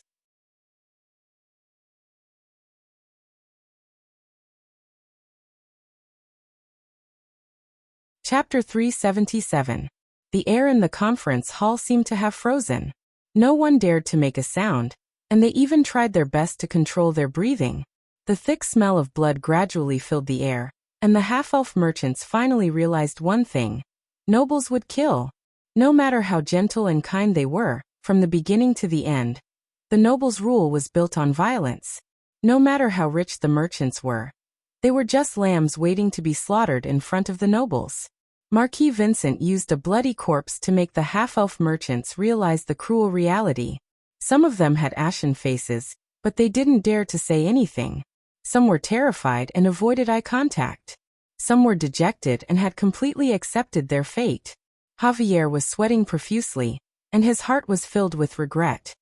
He thought that he had invited a strong ally, but he didn't expect that this wasn't a strong ally, but a wolf. If that was the case, he felt that he should have just followed Count Angeli. Just as everyone was sitting on pins and needles, a half-elf merchant hesitantly raised his hand and stuttered. Lord Marquis, I drank too much water. I need to go to the toilet." Marquis Vincent glanced at that person and coldly said, "Hold it in." That person's face turned pale, and he laughed dryly as he nodded. He seemed to be talking to himself. All right, I can still hold it in." The conference room was filled with an oppressive atmosphere, and it was almost suffocating. Finally, Marquis Vincent spoke again. "Let's continue the topic. I know that you are worried about your food, but if you want to change Silverymoon City, how can you not pay a price? Hehe, do you really think that you don't have to do anything and can just sit back and enjoy the fruits of others' labor?" Marquis Vincent's gaze swept around, and he found that no one dared to look him in the eye. No one dared to refute him, so his tone became gentler. "Of course, after this matter is completed, you will also get a share of the profits. Perhaps it will be able to make up for your losses." Hearing this, everyone's faces lit up with joy, and they all began to praise the kindness and generosity of the House of Saint Prospero. Marquis Vincent sneered inwardly as he watched these mercenary merchants change their faces, but he didn't show it on his face. At this point, the two sides finally reached an agreement. According to Marquis Vincent's request, the half-elf merchants would ignite their own granaries at the designated time to cause chaos. After overthrowing the rule of Queen Aisha and driving away the army of the north, they would receive part of the compensation from the east. However, Marquis Vincent didn't mention how much and how he would compensate them. If it was in the past, the half-elf merchants would definitely scoff at such empty promises. But now, facing the powerful Marquis Vincent and that bloody corpse, they didn't dare to ask any questions. At this time, they could only comfort themselves. The House of Saint Prospero's reputation should still be trustworthy. Seeing that he had achieved his goal, Marquis Vincent ignored the merchant's passionate pleas for him to stay and walked out. Outside the door, the low-key carriage was still parked in the same place, but there were more guards around it. Marquis Vincent impatiently dismissed Javier and the rest, and walked to the front of the carriage alone. He asked the knight beside him, "Have you invited Duke Modwin?" The knight's face stiffened and he shook his head. "Sir, Duke Modwin isn't willing to come." Marquis Vincent frowned and was about to scold him, but he heard the knight say, "However, we have invited Duke Modwin's son, Charlie Modwin."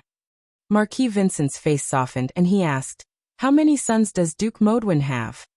"Just this one." "Good." Marquis Vincent nodded and stepped into the carriage. The interior of the carriage was spacious, and the decorations were more luxurious than the exterior. "Respected Marquis Vincent, welcome to Silvery Moon City." Looking at the young boy in front of him, Marquis Vincent smiled and said, "Charlie, how old are you?" "I'm 12 years old this year, respected Marquis." Marquis Vincent nodded and gestured for Charlie to sit down. He then sat down himself and lamented, "Your father doesn't dare to come and see me. Is he afraid that I'll blame him for lying to me last time?" "Father lied to you?" Charlie asked blankly. Marquis Vincent suddenly realized that this little guy in front of him didn't know anything at all. And the reason he appeared in his carriage was probably the result of the House of Media being dissatisfied with Queen Aisha's rule. Therefore, Marquis Vincent lost the desire to chat with this little kid, and he smiled. "That's some old story, so I won't go into it. Charlie, do you know why you came to see me?" "Yes." "Oh, why?" "To overthrow Queen Aisha's rule," Charlie said in a young voice, and his expression was very serious. Marquis Vincent looked at the little boy in front of him with interest, and continued to ask, "Then tell me, how do you plan to overthrow Queen Aisha's rule?" "Queen Aisha is about to give birth, and I'll take this opportunity to lead the Silver Moon Guard into the palace, and force her to return the throne to the House of Media." "So you're saying that you have the confidence to make the Silver Moon Guard listen to your orders?" "Yes. But the commander of the Silver Moon Guard is clearly your father, right? Will he agree to your actions?" "Father is a coward," Charlie said disdainfully. "But I've already met the uncles of the Silver Moon Guard, and they all support me." "That's impressive," Marquis Vincent praised, but he was sneering in his heart. The half-elf nobles really have guts to actually let a little kid take the lead. But of course, Marquis Vincent would not remind Charlie that his uncles were only afraid of taking responsibility, and pushed him to take the lead. Marquis Vincent's praise made Charlie raise his head proudly, as if he could already see the annoying Queen Aisha begging for forgiveness in front of him. "Charlie, why do you want to overthrow Queen Aisha's rule?" "Because the half-elf throne originally belonged to the House of Media, and grandfather also told me that Aisha is a bad woman." Marquis Vincent was stunned for a moment before he realized that the grandfather Charlie was referring to was the old half-elf king, who was also Queen Aisha's husband. Thinking of this, a satisfied smile appeared on his face, and he nodded. "Good. As expected of a young hero from the House of Media. Don't worry, the East doesn't like Queen Aisha, and when the time is right, I'll stand up and support the House of Media." "Thank you for your support. The friendship between the House of Saint Prospero and the House of Media will last forever." Seeing that his empty words had made Charlie so grateful, Marquis Vincent couldn't help but laugh coldly in his heart, and at the same time, lament. The House of Media was really getting worse with each generation. The old king was a strong opponent that even the Duke of the East had to take seriously. As for Prince William, who was now Duke Modwin, even though he wasn't very smart, he could at least see the situation clearly. As for Charlie, of course, Marquis Vincent definitely didn't care about the future of the House of Media, and he didn't have any psychological burden to send a teenager to the battlefield. Marquis Vincent only sent Charlie off after a few more words of encouragement. Sitting alone in the carriage, Marquis Vincent fell into deep thought. He was very clear that if he wanted to rely on the half-elf merchants and the Silver Moon Guard led by a brat to overturn Silver Moon City, it would still be a fool's dream. Fortunately, his plan didn't stop there.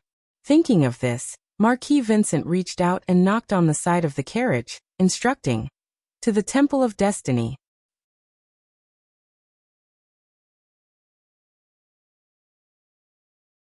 Chapter 378. In the Half-Elven Palace. Colin walked through the dark corridor, and came to a secret basement.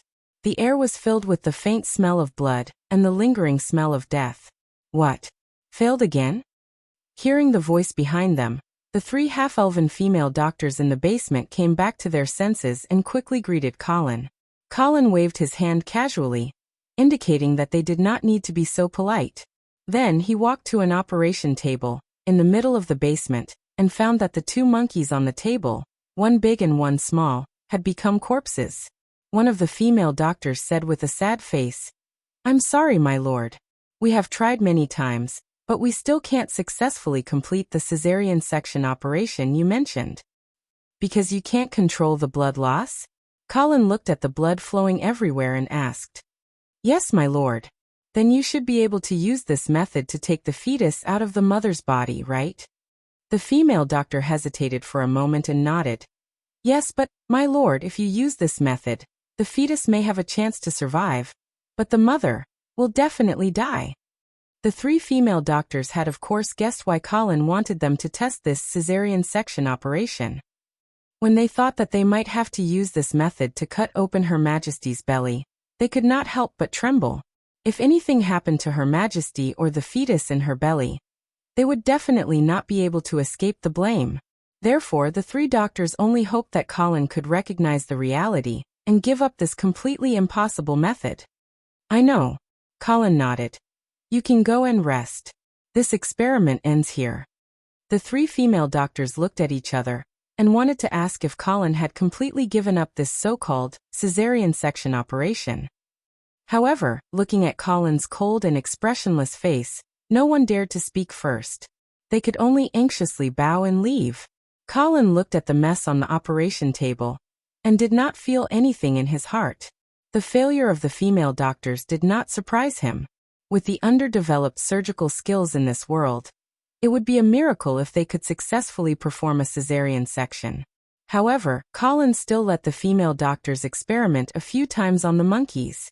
It was not that he expected them to succeed, but to let them familiarize themselves with the position of the fetus in the mother's belly and how to remove the fetus through surgery. In this way, if Aisha really had a difficult birth, there would be an emergency plan. As for the failure of these experiments, Colin did not care. After all, blood loss or infection and other factors that could cause a cesarean section operation to fail were not a problem for vampires. Of course, this kind of cesarean section was just a precaution. Colin definitely hoped that this set of measures would not come in handy.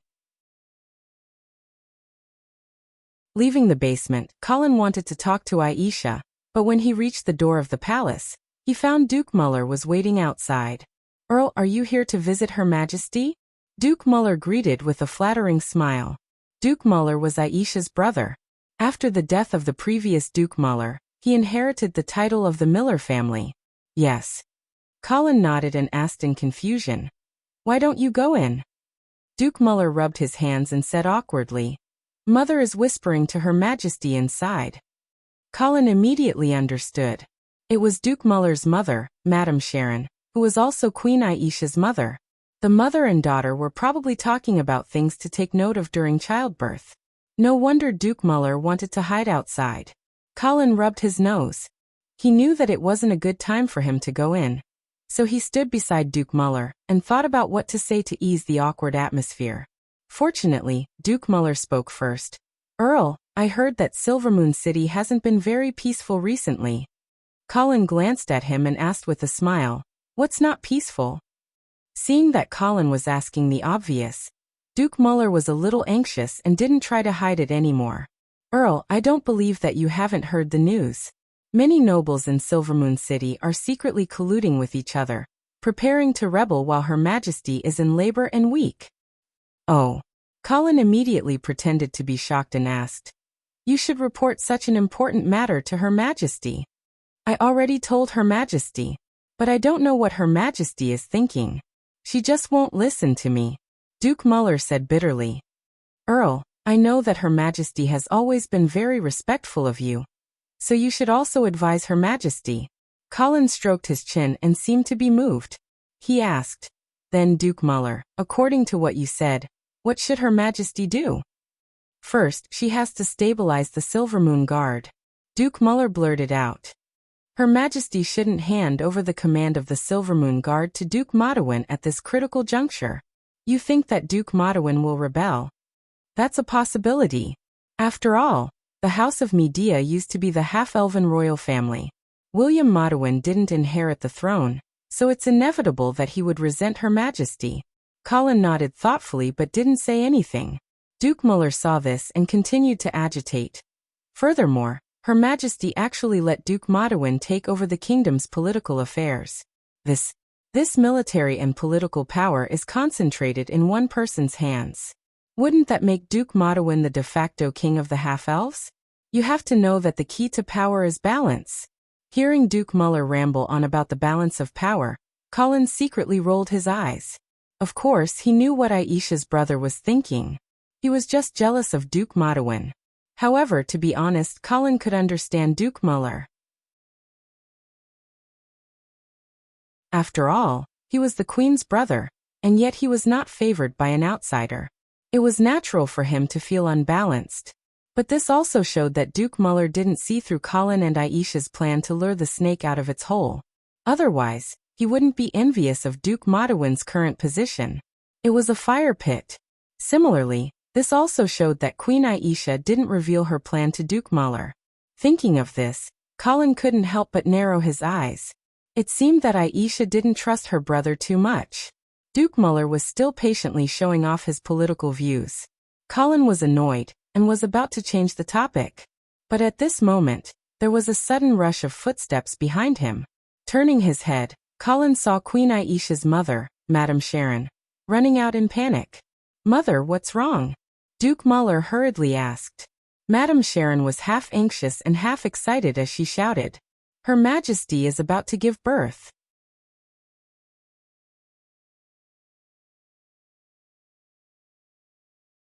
Chapter 379. As soon as Colin gave the order, a group of bloody cavalry surrounded the Queen's bedroom so tightly that not even a drop of water could trickle through. At the same time, there were also blood shadow guards guarding the place in the dark, to ensure that Aisha's labor would not be disturbed by the outside world. 3 female doctors who were on standby were called over, and a group of trained maids immediately got to work. Some boiled water, some ironed cloth. Everything was carried out in an orderly manner. However, Colin and Duke Muller could not help in this busy situation. They could only stand outside the delivery room. Duke Muller walked around anxiously, looking at Colin's expression from time to time. He wanted to say something, but when he saw Colin's expressionless face, he swallowed his words. Time passed slowly. Duke Muller looked at the maids coming in and out to deliver all kinds of things. He heard the faint cries of pain coming from the delivery room.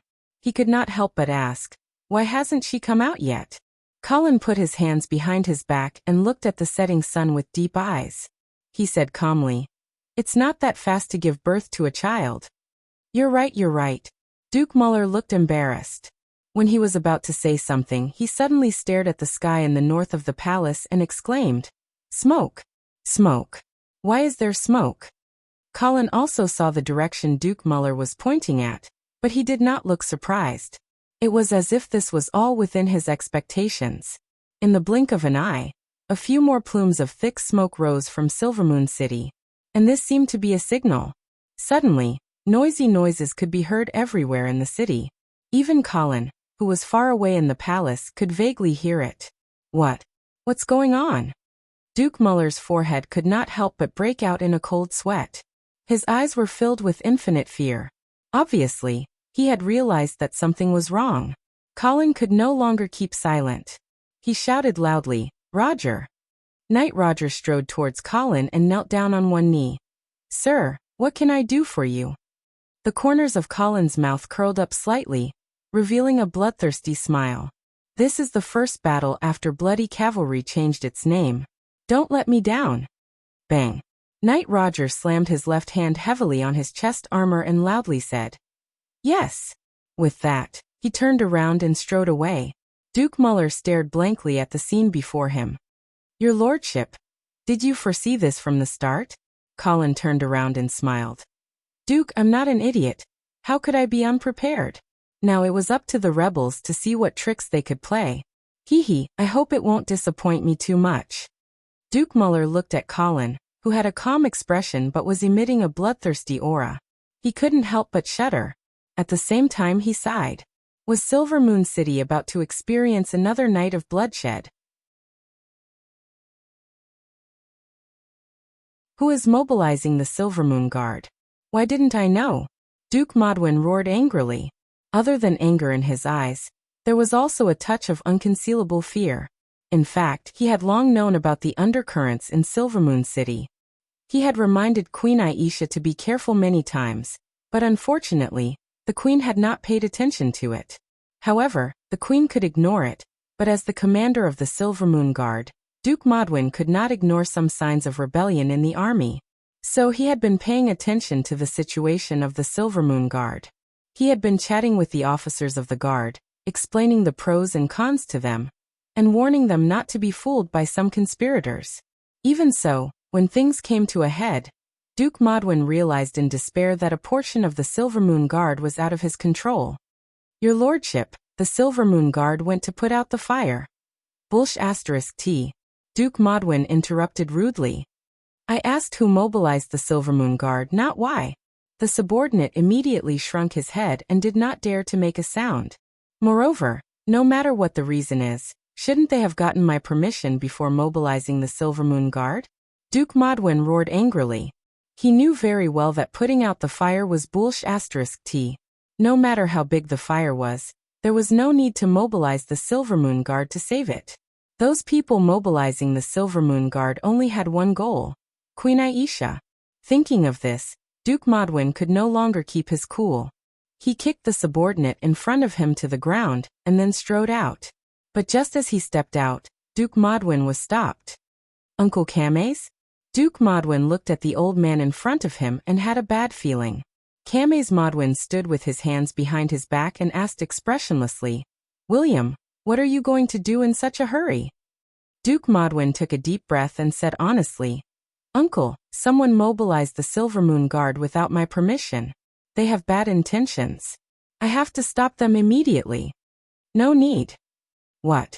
Kamez stared at Duke Modwin with his cloudy eyes and said calmly, because the person who mobilized the Silvermoon Guard is your son Charlie.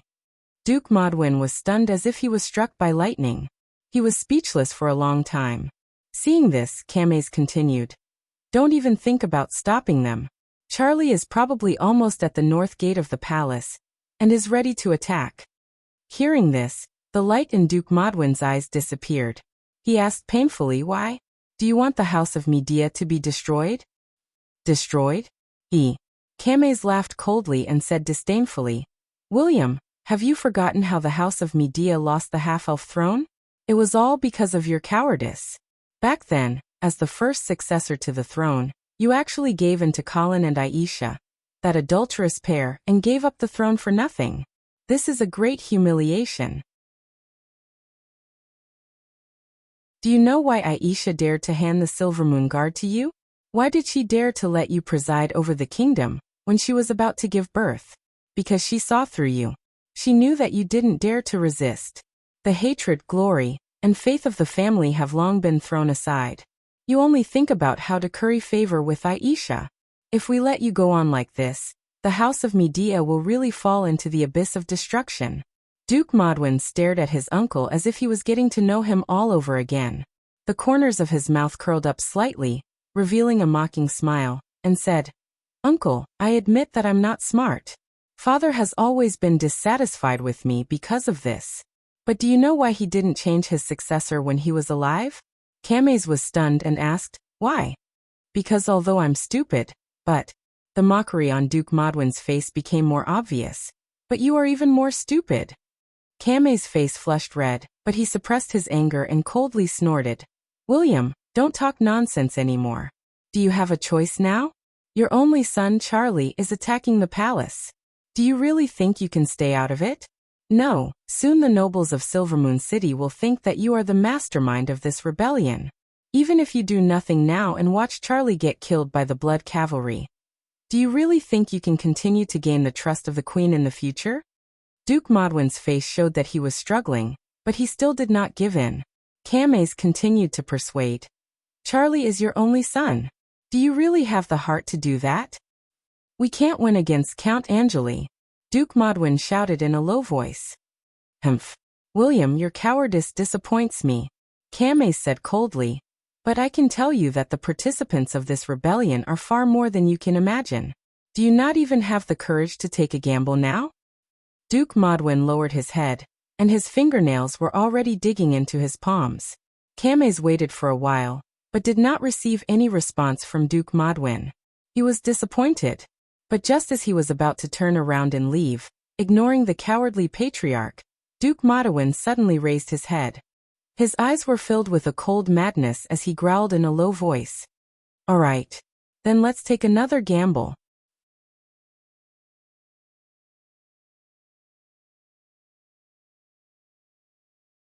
Chapter 380. Boom. The huge battering ram hit the thick north gate of the half-elven palace, shaking the whole palace wall, and causing fine dust to fall down. One more time, and we can definitely break it open." Charlie waved his long sword and shouted loudly. His young face was full of excitement. Behind him, thousands of Silvermoon Guard officers and soldiers also raised their swords and cheered, waiting for the moment when the palace gate would be broken open. This scene seemed to be somewhat dark and humorous, because the half-elven palace had always been guarded by the Silvermoon Guard. But at this moment, they became the party that was trying to break in. Since Colin entered the Silvermoon City, he immediately let the Blood Cavalry take over the defense of the palace, which led to this scene. Boom. The palace gate made of fine iron shook again, but it still stood stubbornly. However, the rebel army outside the palace gate suddenly became even more noisy because they could clearly see that spiderweb-like cracks had appeared on the walls around the palace gate. A strange sense of excitement was boiling in the rebel army's chest. Half-elven palace. The place they had sworn to guard with their lives. There were a lot of gold and silver treasures, young maids, and the beautiful half-elf queen. These seemed to be waving to them, luring them to rush into the place that used to be extremely majestic and sacred, to find everything they dreamed of and take it for themselves. But at this moment, a rebel army officer suddenly felt something strange. He turned around and looked in the direction behind him. Then his eyes were quickly filled with fear. Cavalry, cavalry. It's the Blood Cavalry. Charlie was still immersed in the excitement of the palace gate being broken. When he heard the shouting of the officer next to him, he immediately said with dissatisfaction, "Why are you panicking? Don't we have a reserve team behind us?" However, just as they were talking, the Black Cavalry had appeared at the end of the road. The bright red flag was particularly dazzling. The wide main road outside the palace gave the cavalry room to perform. Before they saw the palace gate, the bloody cavalry lined up in 7 rows and galloped on the street without any scruples. Anyone who blocked their way and couldn't escape was knocked down to the ground and trampled into meat paste. At this time, no one could slow down their speed in front of them. The so-called innocent people were not in the consideration of these bloody cavalry soldiers. There was only one thing on their minds. When they reached the rebel army, they had to charge forward as fast as they could. Then he would use the terrifying impact brought about by this speed to tear apart the enemy formation. It didn't take long for the sound of galloping horses to turn from vague to clear. When Charlie was still questioning why the reserve team behind him did not block this batch of cavalry, the vanguard of the bloody cavalry had been clearly seen. They all wore blood-red armor and held long sabers in their hands. They lined up in a neat and typical charging formation, filling up the entire long street. Even in the city, the soldiers of the bloody cavalry still carried out a full-speed charge with their superb horsemanship and courage. This kind of incomparably terrifying and incomparably crazy aura was something that no one who had not faced directly would ever be able to imagine. "Shield up! Shield up!" The rebel officer roared, but the desperation in his voice could not be concealed at all. Although they had been mentally prepared to confront the bloody cavalry, at this moment, facing the bloody cavalry that swept over like a gust of wind, the rebels could not help but begin to regret. Compared with the terrible threat in front of them, the various temptations in the palace seemed so pale and powerless. Boom! With countless screams, the first batch of heavy cavalry of the bloody cavalry crashed into the rebel army formation like steel monsters. Dozens of figures were immediately knocked out by the galloping horses. Blood sprayed like rain in the air, and the sound of bones breaking was heard. Even after the reorganization and expansion, the combat effectiveness of the bloody cavalry was still as unstoppable as before. They were like a sharp knife cutting into butter. Their speed was almost not reduced, and they tore a crack in the rebel army formation. With only one charge, the rebels who were full of killing desire immediately became chaotic. They desperately moved to both sides, and even squeezed in the direction of the palace gate that had not been knocked open, in order to avoid the terrible bloody cavalry behind them. Panic spread quickly like a plague. Charlie was still stupefied in the same place, as if he could not believe everything in front of him. Fortunately, the rebel officer beside him held him up by the waist, and decisively rushed to the alley in the east with a group of guards. The leader ran away, and the rebel army completely collapsed. In the open area in front of the palace gate, there were chaotic crowds everywhere. There were still some quick-witted rebels who quickly put down their weapons and shouted that they wanted to surrender.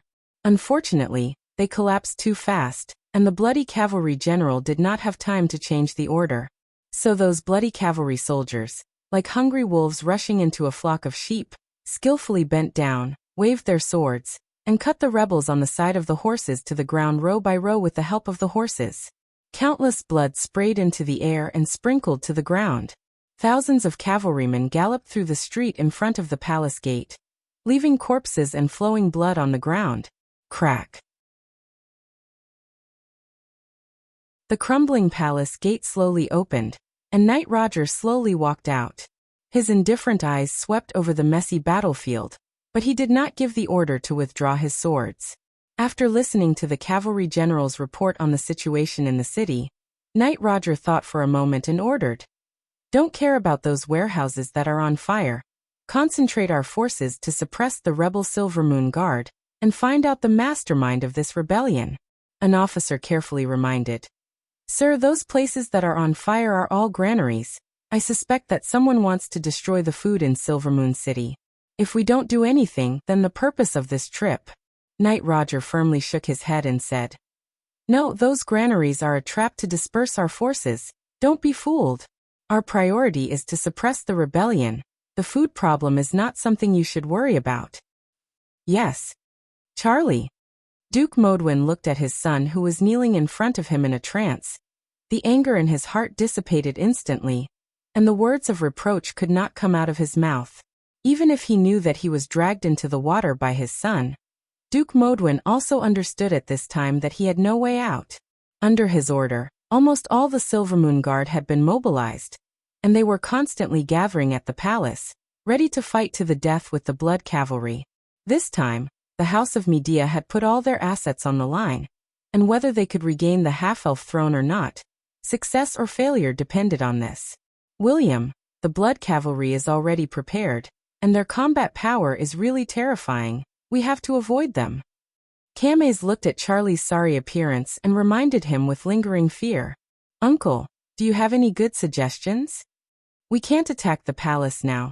The Blood Cavalry must have deployed a lot of troops there, and the streets outside the palace are too wide. The cavalry can rush up. So we should split up and deploy the troops in the dense areas of the city, so that we can limit the cavalry." Duke Modwin thought for a while and asked, "But what if the Blood Cavalry is entrenched in the palace, and they don't come out to fight with us?" Kamez sneered and said, "They won't. Don't forget that the half-elf merchants are burning the granaries now. That is the important purpose of Earl Angeli's trip. The northern frontier needs this batch of food, otherwise there will be a famine this year.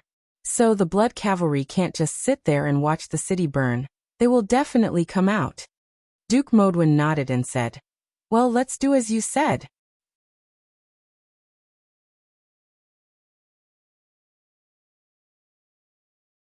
Chapter 381. The night was getting darker. The sound of killing was heard everywhere in Silvermoon City, and the fire was soaring to the sky. The Silvermoon Guard, who used to be the keeper of order, had become the source of chaos at this time. For the granaries that were on fire, not only did they not put out the fire, they even stopped the people who tried to put out the fire, allowing the fire to spread. Such abnormal behavior made the residents of Silvermoon City immediately realize that something was wrong. Then they connected the sound of killing and the corpses and blood that could be seen everywhere on the streets. The word rebellion suddenly came into the minds of many half-elves. So the panic quickly swept the whole city and intensified the chaos. In the face of all this, the Blood Cavalry did not act rashly. They first firmly guarded the half-elven palace, then divided the troops to control the 4 city gates and the main roads in Silvermoon City. But they did not go deep into the inconvenient alleys. As for the granaries that were on fire, they ignored them. Under the connivance of both sides, the fire became bigger and gradually spread to the surrounding houses.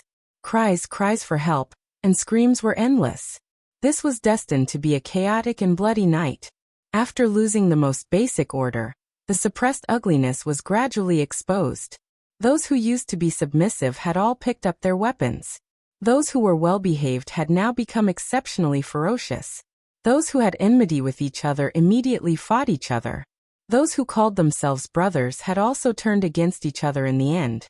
Blood flowed wantonly in the night. Life, which was already extremely lowly in this chaotic world, became even cheaper. This was no doubt a sinful carnival. In the face of all this, the Blood Cavalry finally could not sit still. Knight Roger did not expect that the rebels were more cunning and vicious than he had imagined. Now it seemed that they would rather burn the entire Silvermoon City and let countless half-elves die in this chaos to force the Blood Cavalry to fight with them in the streets. Of course, Knight Roger was reluctant to let the precious cavalry dismount to fight in the streets. But as time went by, he could not hold on anymore. He couldn't really let the food in Silvermoon City be burned. Otherwise, the winter in the northern frontier would be very difficult to endure this year. So he finally gave the order to march to the fire. Following this order, batches of bloody cavalry soldiers flowed into the streets of Silvermoon City, like trickles. The Silvermoon Guards, who had been waiting for a long time, rushed out one after another. Both sides immediately engaged in a dangerous and tragic melee. At this point, the bloody battle in Silvermoon City had reached its climax. At the same time, Queen Aisha's labor had entered a critical period. In the delivery room, Madame Sharon held her daughter's hand tightly with one hand and kept wiping the sweat on her forehead with the other. "Aisha, come on, come on." On the bed, Queen Aisha's face was pale, and she was sweating profusely. She gritted her teeth and did her best for the birth of her child. However, judging from the expression of the female doctor in charge of the delivery, the progress was not smooth. "How is it?" "Ah." Madame Sharon turned around and asked anxiously. "Madam, Her Majesty, she." Looking at the doctor's hesitant look, Madame Sharon became more anxious. She quickly took out a tube of medicine from her arms and said to Queen Aisha, "Aisha, this is the energy medicine that I bought at a high price. Drink it quickly."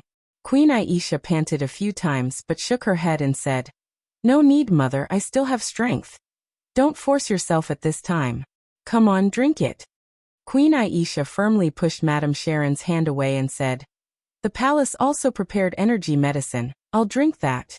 The female doctor quickly took out a tube of medicine from the medicine box and said, "Yes, madam, we also prepared energy medicine." Madame Sharon frowned and said, "It's okay, it's the same. Come on, Aisha, drink the medicine." As she spoke, she sent the energy medicine that she had prepared to Queen Aisha's mouth. The female doctor reminded her softly, "But madam, Her Majesty can't drink things outside the palace." Madame Sharon was instantly angry. She turned around and scolded, "What do you mean? Are you doubting me?" The female doctor shrank back in fear and quickly shook her head. "No, I don't dare." Seeing this, Queen Aisha panted and said, "Mother, don't blame her. This is the rule of the palace. Everything I eat and drink has to be tried first." Madame Sharon glanced at her daughter and could only nod.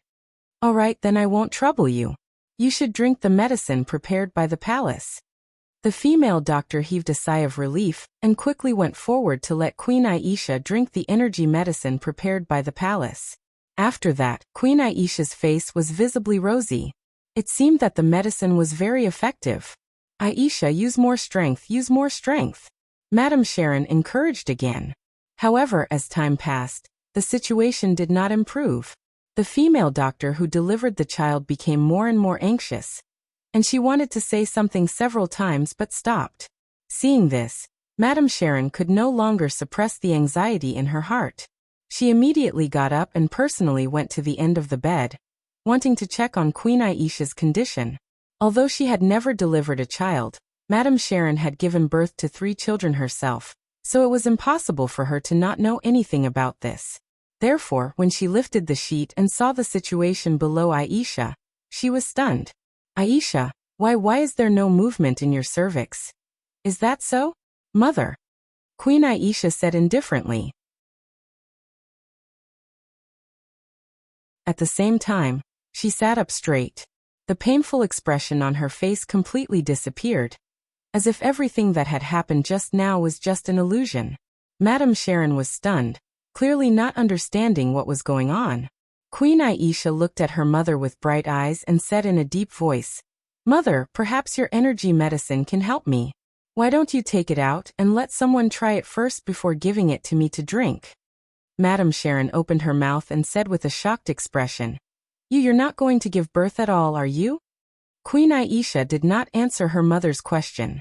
She continued to ask stubbornly, "Mother, where's your energy medicine? Take it out. Since you're not going to give birth, of course, there's no need to drink that medicine." "No, Mother, I want to drink it," Queen Aisha said in a tone that left no room for doubt. The doctors and maids in the delivery room were also stunned by the changes in front of them. Her Majesty the Queen was actually pretending to give birth. Although they could not understand why the Queen was doing this, they could clearly feel the strange atmosphere. They all lowered their heads in silence, not daring to make a sound. Under Queen Aisha's stern gaze, Madame Sharon's expression became more and more unsightly. However, she did not dare to take out the energy medicine from before. "Mother, when father wanted to marry me into the royal family, I begged you, but you rejected me directly and even told me, as a child of the Miller family, I have the responsibility to contribute to the prosperity of the family, even if the price is my lifetime of happiness." Queen Aisha stared at her mother, deep disappointment and mockery flashing in her eyes. She continued, "So mother, what price are you going to make me pay for the prosperity of the Miller family this time?" Madame Sharon trembled and weakly defended herself. "Aisha, what do you mean by this?" "Medicine." Queen Aisha said coldly. You haven't given birth yet. Why do you need medicine?" Madame Sharon was still playing dumb. However, this kind of stubborn resistance was destined to be futile. Silently, an armored man whose face could not be seen clearly appeared behind Madame Sharon, and reached out to lift her up. What are you doing? Aisha, you can't do this. I'm your mother. Your biological mother." However, not only did these words not evoke Aisha's sympathy, but it also made her eyes even colder. The armored man took out the medicine from Madame Sharon's arms and handed it to the doctor beside him. Queen Aisha's cold order came at the same time. "Go and check if there's any problem." The doctor trembled as he took the medicine and said, "Yes, Your Majesty."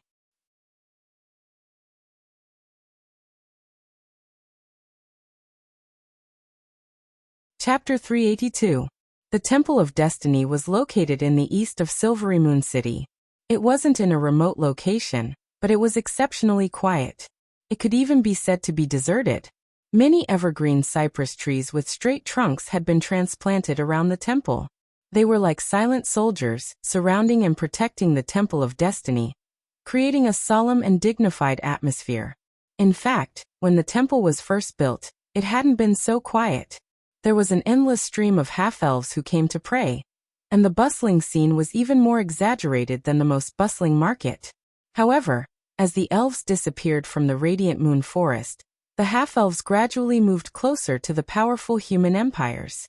Their faith leaned more and more towards the radiant god, and not the goddess of destiny. Hence, it was understandable that the Temple of Destiny was neglected. The main building of the temple was made of low-key limestone, occupying an area of 8,000 square meters. The huge prayer hall was 45 meters wide and 120 meters long. The dome in the middle was 50 meters high, and it could accommodate tens of thousands of people praying at the same time. However, such a grand occasion hadn't occurred in a long time. Now the prayer hall was empty. Even if there were servants cleaning it every day, it was difficult to completely clean up the dust that had accumulated. Silvery Moon City was shrouded in blood and fire tonight, but the Temple of Destiny was still as quiet as before. Whether it was the rebels or the rebels, even if they no longer believed in the goddess of destiny, they wouldn't blaspheme this place. On the balcony at the top of the tower, a beautiful half-elf woman was leaning against the railing, looking at the flames in Silvery Moon City in a daze. She wore a green ceremonial robe, quietly hiding her slender figure. Her exposed skin was white and lustrous, as if it was covered in a layer of bright silver moonlight. However, there was a lingering sadness and pity between her brows. The night breeze blew through her soft hair, creating a sad melody that sounded like she was weeping and complaining. High Priestess Tricely, have you thought it through? Marquis Vincent walked out from the shadows behind Tricely, his voice carrying some suppressed impatience and annoyance. Tricely didn't turn her head when she heard this. She was still staring at the flames not far away, as if she hadn't heard the question of the noble Marquis from the east. Marquis Vincent snorted and said angrily, High Priestess, don't think that this ceremony has to be done by you. You may not know this, but in the past few days, several of your priests have approached me and are willing to help me complete this ritual. Hearing this, there was finally some fluctuation in Tricely's eyes. She slowly turned around and faced Marquis Vincent. She said calmly and confidently, Lord Marquis, but you also know that the chances of success will be the highest if I personally preside over this ritual. But if you're not willing, the probability is always 0 to me. If that's the case, why don't I let someone else have a try? Marquis Vincent took a step forward and said coldly, However, Your Excellency High Priestess, you have to think this through. If someone else were to help me complete this ritual, then I'm afraid that you, the High Priestess of Silvermoon City, will have to abdicate your position. Tricely's expression was still indifferent, as if she didn't care about Marquis Vincent's threats.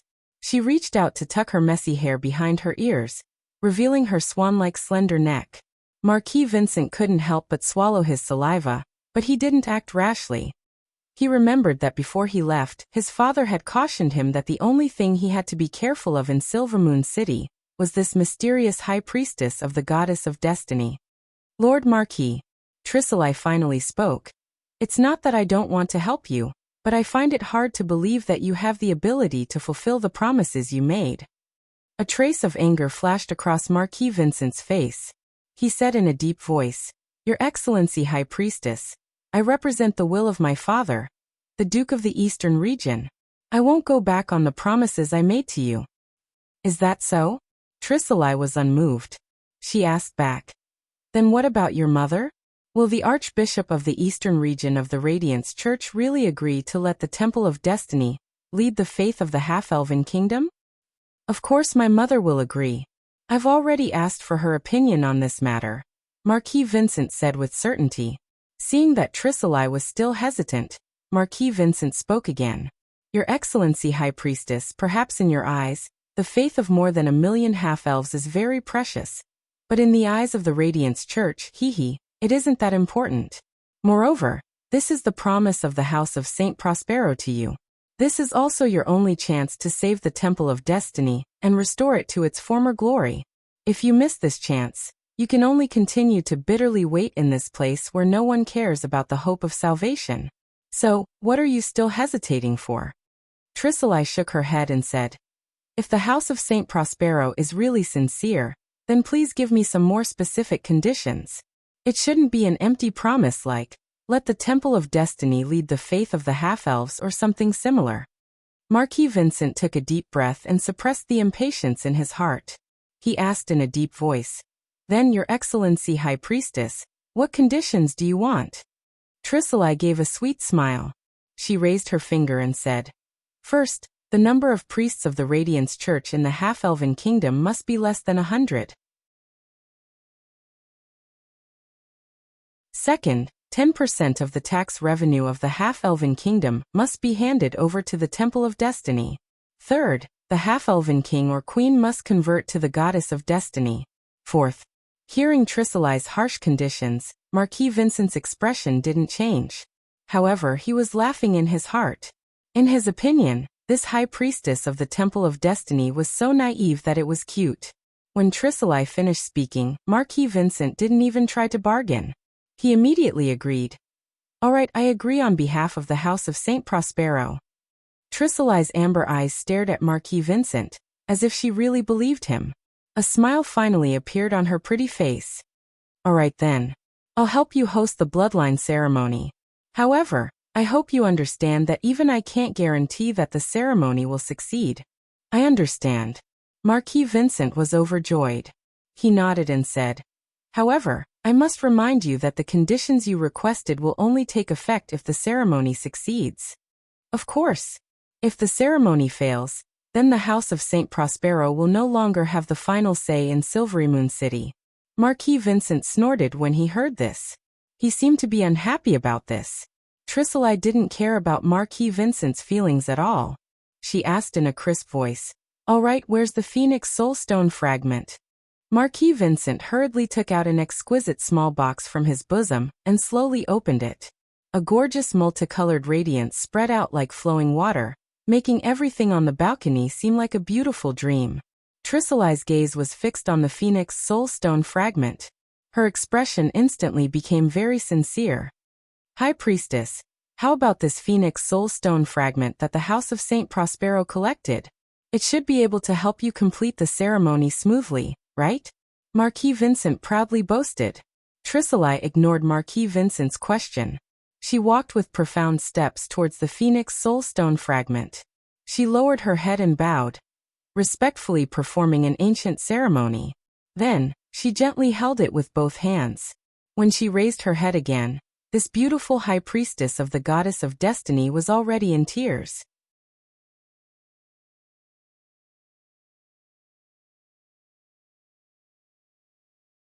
Chapter 383. Half-Elven Palace. Duke Muller noticed that his sister's cries had suddenly stopped coming from the delivery room. He was puzzled and asked, why is there no sound? Has she already given birth? But after a while he shook his head and muttered to himself, that can't be right. I didn't hear the baby crying either. Colin, who had been silent all this time, finally turned around. With a strange smile on his face, he said to Duke Muller, what did the Eastern region promise you? What? Duke Muller was shocked, his face full of astonishment. Colin didn't say anything. He just looked at Duke Muller, his eyes full of ridicule as if his prey had taken the bait. Duke Muller calmed down and pretended to be relaxed as he said, Your Excellency, should we go in and see what's going on inside? What do you think is going on inside? Colin asked with a smile. This. How would I know? If it's convenient, we should go in and take a look. Then what do you want to see inside? Of course I want to see Aisha give birth to a healthy baby. Duke Muller tried to maintain a relaxed tone. But Colin still caught a hint of fear and panic in Duke Muller's eyes. Unfortunately, I'm afraid your expectations will be disappointed. Colin pretended to sigh, as if he really felt sorry for Duke Muller. Why? Because Her Majesty isn't going to give birth. Colin finished speaking and crossed his arms in front of his chest. He stared at Duke Muller with interest, waiting for his reaction. Duke Muller opened his mouth wide and laughed awkwardly. Your Excellency. You must be joking with me. I'm not joking with you. Colin stopped smiling and his tone became serious. This was originally a test that Her Majesty and I discussed. We wanted to see what kind of big fish we could catch. Haha. Who would have thought that Duke Muller would be able to fish you out? Viscount, I don't quite understand what you mean. Duke Muller was still stubbornly resisting. Colin sneered. Duke Muller, did you know? I especially like to watch the prey struggle in the trap. Every time they make a futile struggle for survival, it's so moving, yet so foolish and laughable. Duke Muller could no longer maintain his composure. Beads of cold sweat appeared on his forehead, and his body began to tremble uncontrollably. He opened his mouth, wanting to explain himself, but he didn't know what to say. Colin didn't seem to want to listen to Duke Muller's explanation. He continued, Actually, from the very beginning, I've been very curious about the true killer move of the rebels in Silvermoon City. Those half-elf merchants obviously couldn't do it. Even if they had the courage to burn all their food, so what? At most, the northern frontier would be more difficult this winter, but they couldn't change the situation in Silvermoon City. As for the Silvermoon Guard, haha, with the blood cavalry in the city, what chance did they have to win?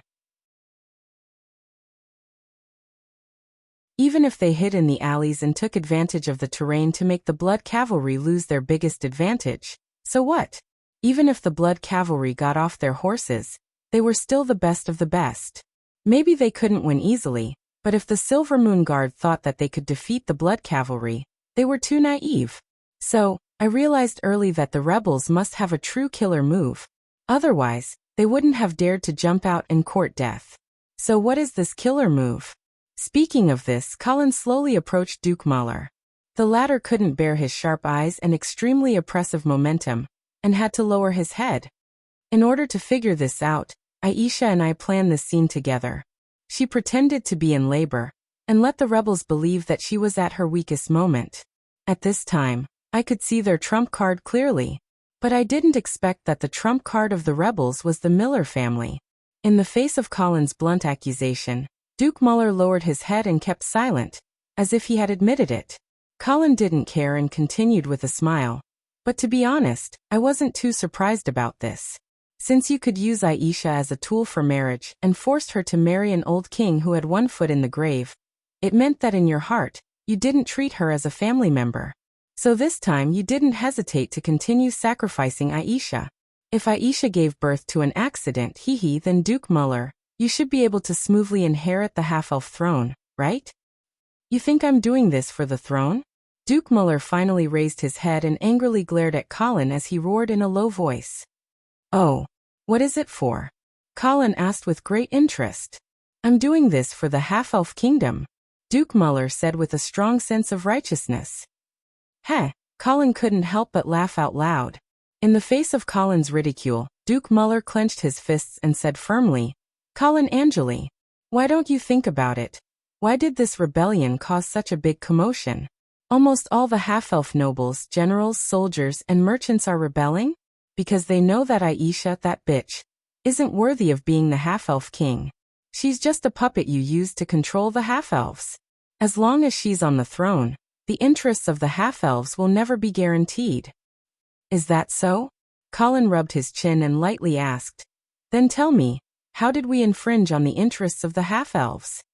You forcefully bought the half-elves food at a low price. But the East asked you to destroy all the food. At least I was willing to pay. You forcefully dispatched the Silvermoon Guard and let the half-elves bleed and sacrifice for you. The Silvermoon Guard is only helping me guard my territory at the northern frontier. I didn't send them to fight any hard battles, and I didn't use them as cannon fodder. No matter how you quibble, the half-elf kingdom is now a puppet in your hands. Then respected Duke Muller, if you ascend the throne, won't you become a puppet in the hands of the East? Duke Muller's face turned red, and he couldn't refute for a while.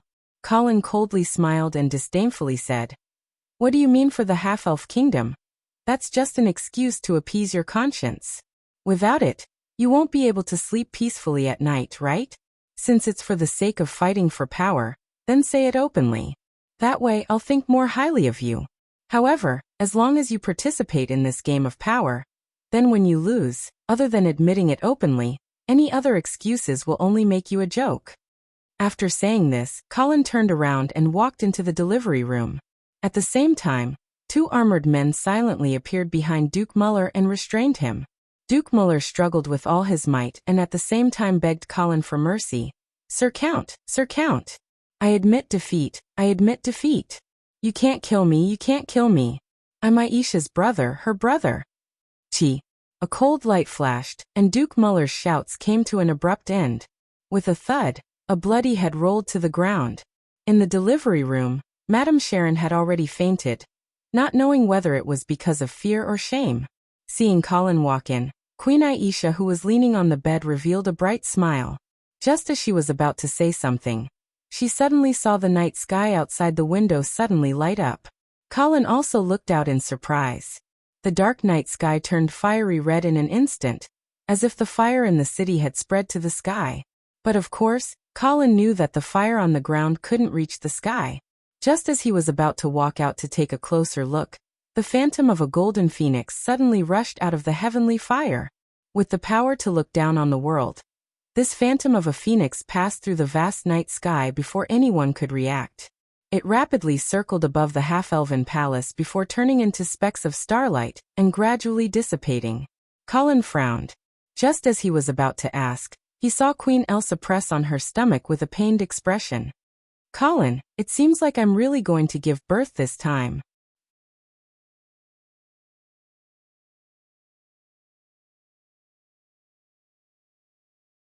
Chapter 384. They had just experienced a maneuver, so when it came to the real thing this time, the people in the delivery room were not too nervous. They just habitually did their own jobs. Only Colin began to be anxious. Listening to the cry of Aisha from the delivery room, and watching the maids coming in and out to deliver various things, Colin stood at the gate of the palace stupidly, but he felt that all this was a bit unreal. But this time, it was indeed real.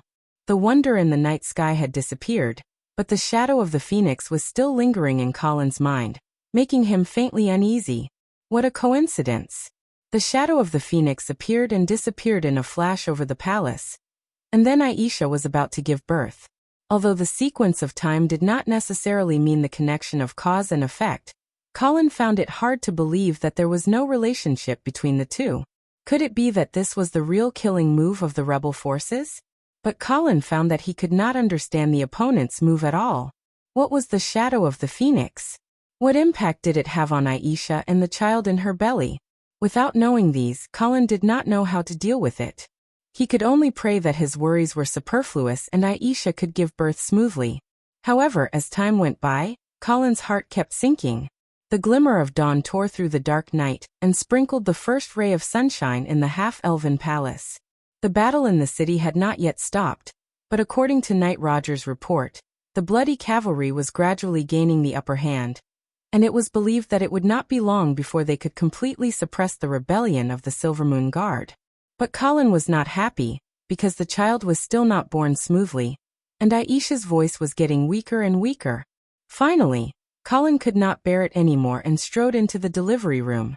It was reasonable to say that an outsider, like Colin, should not enter the delivery room of Queen Aisha, but in the current situation, no one dared to say anything.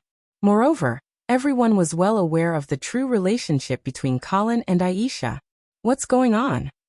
Colin's heart ached when he saw Queen Aisha lying on the bed with a pale face and drenched in sweat. Count, His Majesty. His Majesty doesn't have any strength. The female doctor looked at the gloomy Colin and said carefully. Colin glared at him and said anxiously, "What do you mean by no strength? Didn't you use energy serums?" "Yes, His Majesty has already finished 3 bottles of energy potions, but..." Colin frowned as he realized that something was wrong. Theoretically, as a knight, Aisha should be much stronger than other pregnant women. How could she be so weak during labor? Moreover, Aisha's spirit and energy were still so weak after drinking so many energy elixirs. There was clearly something wrong with her. "Colin!" Queen Aisha shouted weakly. Colin quickly sat by the bed and held Aisha's hand, comforting her gently. "Don't worry, you'll be fine."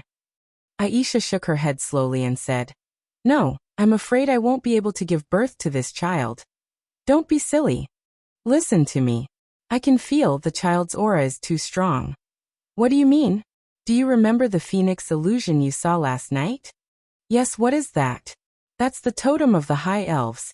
Colin knew about this. It was said that the blood of the legendary mythical beast, the phoenix, flowed in the High Elves' bodies. Therefore, their king was called the Phoenix King, and the palace they built in Imperial Dragon City was also called the Phoenix Palace. However, he did not understand why the phoenix illusion appeared in Silvermoon City, and what did it have to do with Aisha's labor? Before he could ask, Queen Aisha continued, "The phoenix bloodline is the symbol of the High Elves' royal family, and the child in my stomach is probably of the phoenix bloodline. I don't know how a half-elf like me could give birth to the phoenix bloodline that even the High Elves' royal family treasures, but such a strong bloodline is beyond my ability to bear. It's constantly absorbing my strength, and I can't give birth to it at all." Hearing this, Colin could already confirm that the phoenix illusion was the work of the rebel army. They had used some mysterious method to forcefully increase the bloodline of the child in Aisha's stomach. Originally, giving birth to a child with the phoenix bloodline was a joyous occasion. However, the problem was that Aisha herself was a half-elf, and such a bloodline that was extremely lowly, for the high elves was not enough to naturally give birth to the phoenix bloodline. Hence, to her, the baby in her womb was a huge burden. If this went on, the child would suck all of Aisha's life force dry. Even if she was a blood descendant, she would not be spared. So this was the rebel army's real killer move. Thinking of this, Colin immediately made up his mind and said in a low voice, "Since it can't be born, we'll cut it out." Of course, Aisha understood what Colin meant. She knew about the cesarean section that Colin had prepared. At first, she thought that Colin's actions were superfluous, but she did not expect it to come in handy now. "No, don't." However, Aisha did not agree.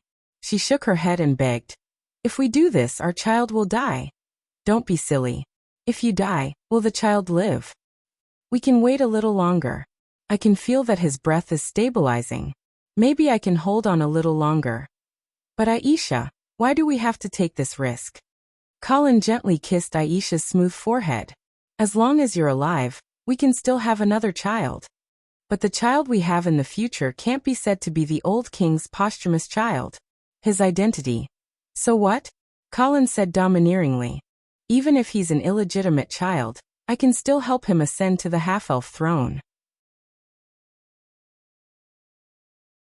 But, Aisha believed in Colin, but as a mother, she could not bear to part with her child.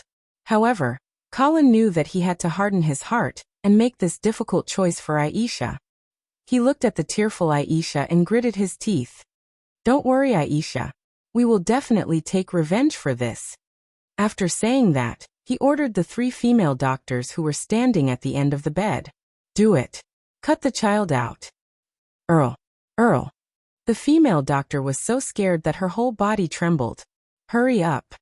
But Earl, none of the previous experiments have succeeded." Clang. Colin pulled out the sharp sword at his waist and pointed it at the female doctor. He growled, "Do as I say, or you will be the ones to die." The female doctor looked at the ferocious face of Colin and the sword that was almost at her throat. Finally, she gritted her teeth and took out the scalpel that she had prepared in advance. She whispered a few prayers, and then under Colin's urging, she used her trembling hands to cut open Aisha's belly.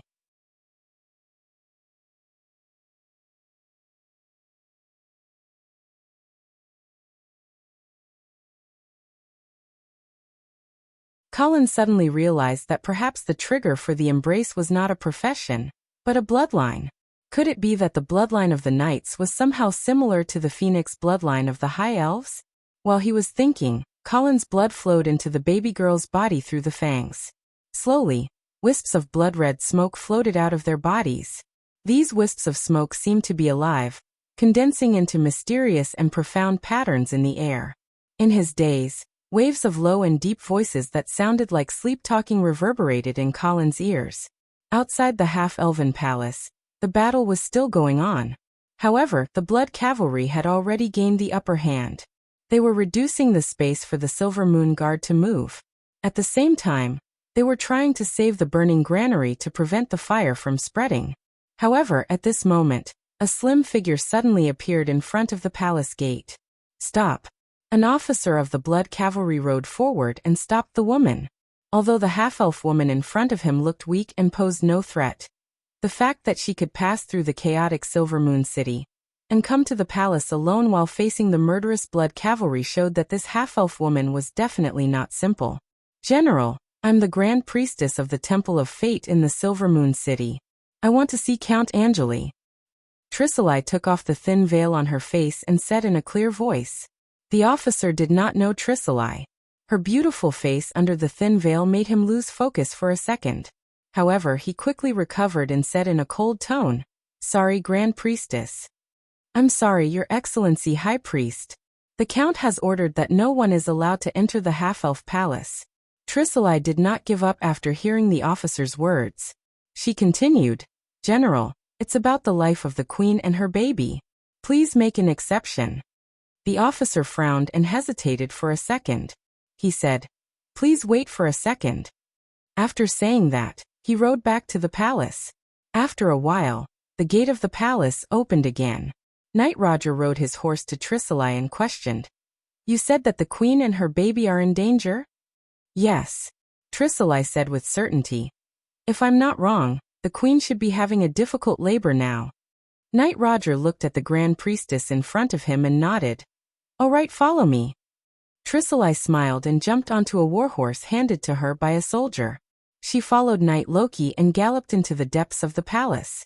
Just as they were about to reach the queen's chamber, a loud cry of a baby suddenly sounded and spread through half of the palace. Hearing this sound, the courtiers, guards, and maids in the palace all shouted excitedly. A festive atmosphere immediately enveloped the entire palace. Only Trisilae's expression changed greatly, as if she had seen something unbelievable.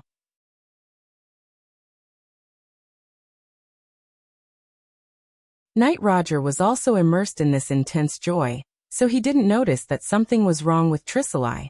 By the time he turned around, Chui Silly had already put on a warm smile and congratulated him. "Your Majesty, congratulations on your successful delivery. Since that's the case, there's no need for me to disturb her." However, Knight Roger was keenly aware of the Grand Priestess's abnormality. He immediately smiled and said, "Grand Priestess, since you're already here, you should at least meet with the Queen and the Count. Please wait a moment, I'll go inform them." After saying that, Knight Roger ignored Trisilae's urging and strode into the chamber. In the chamber, Aisha was also startled awake by the baby girl's cries. She struggled to get up and weakly called out, "Colin, where's our child?" "Don't worry, she's here." Colin gently picked up his daughter and placed her in Aisha's arms. Aisha took the baby girl who was still crying. Her face was instantly filled with tears of joy. Seeing this heartwarming scene, Colin's heart was filled with warmth. At this moment, he felt that his connection with this world had increased by another layer. There was one more person in this world that was worthy of his protection. However, this heartwarming moment was interrupted by a series of footsteps. "Sir, there's a Grand Priestess of the Temple of Fate outside requesting an audience," Knight Roger loudly reported through the curtain. "No," Colin replied without turning his head. At this moment, he couldn't be bothered to pay attention to some Grand Priestess. Knight Roger did not leave and instead spoke again. "Sir, this Grand Priestess once said that the Queen's labor would be dangerous." Oh. Colin's interest was piqued. At the same time, he also thought that the Grand Priestess of the Goddess of Fate might be related to that Phoenix projection. Perhaps Aisha's difficult labor crisis was caused by this guy, which was why she appeared in the palace so coincidentally. But why did she walk right into the trap? Thinking of this, Colin narrowed his eyes. A dangerous glint could be seen in his eyes. "She's still outside?" "Yes, she seemed to want to retreat after hearing the baby's cries, but I didn't let her leave." "Very good." Colin kissed Aisha's and his daughter's foreheads and gently said, "You two have a good rest. I'm going to settle the score with a certain someone." Aisha lightly nodded and said, But you have to be careful. This Grand Priestess Trisilae's background is mysterious. She might not be easy to deal with." Colin stood up and coldly said, "Don't worry, no matter who did this, they will pay the price."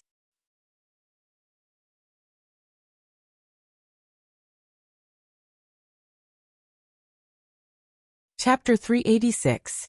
In the guest hall, Colin quietly looked at the High Priestess of the Goddess of Destiny in front of him, his eyes flashing. She was a rather beautiful half-elf.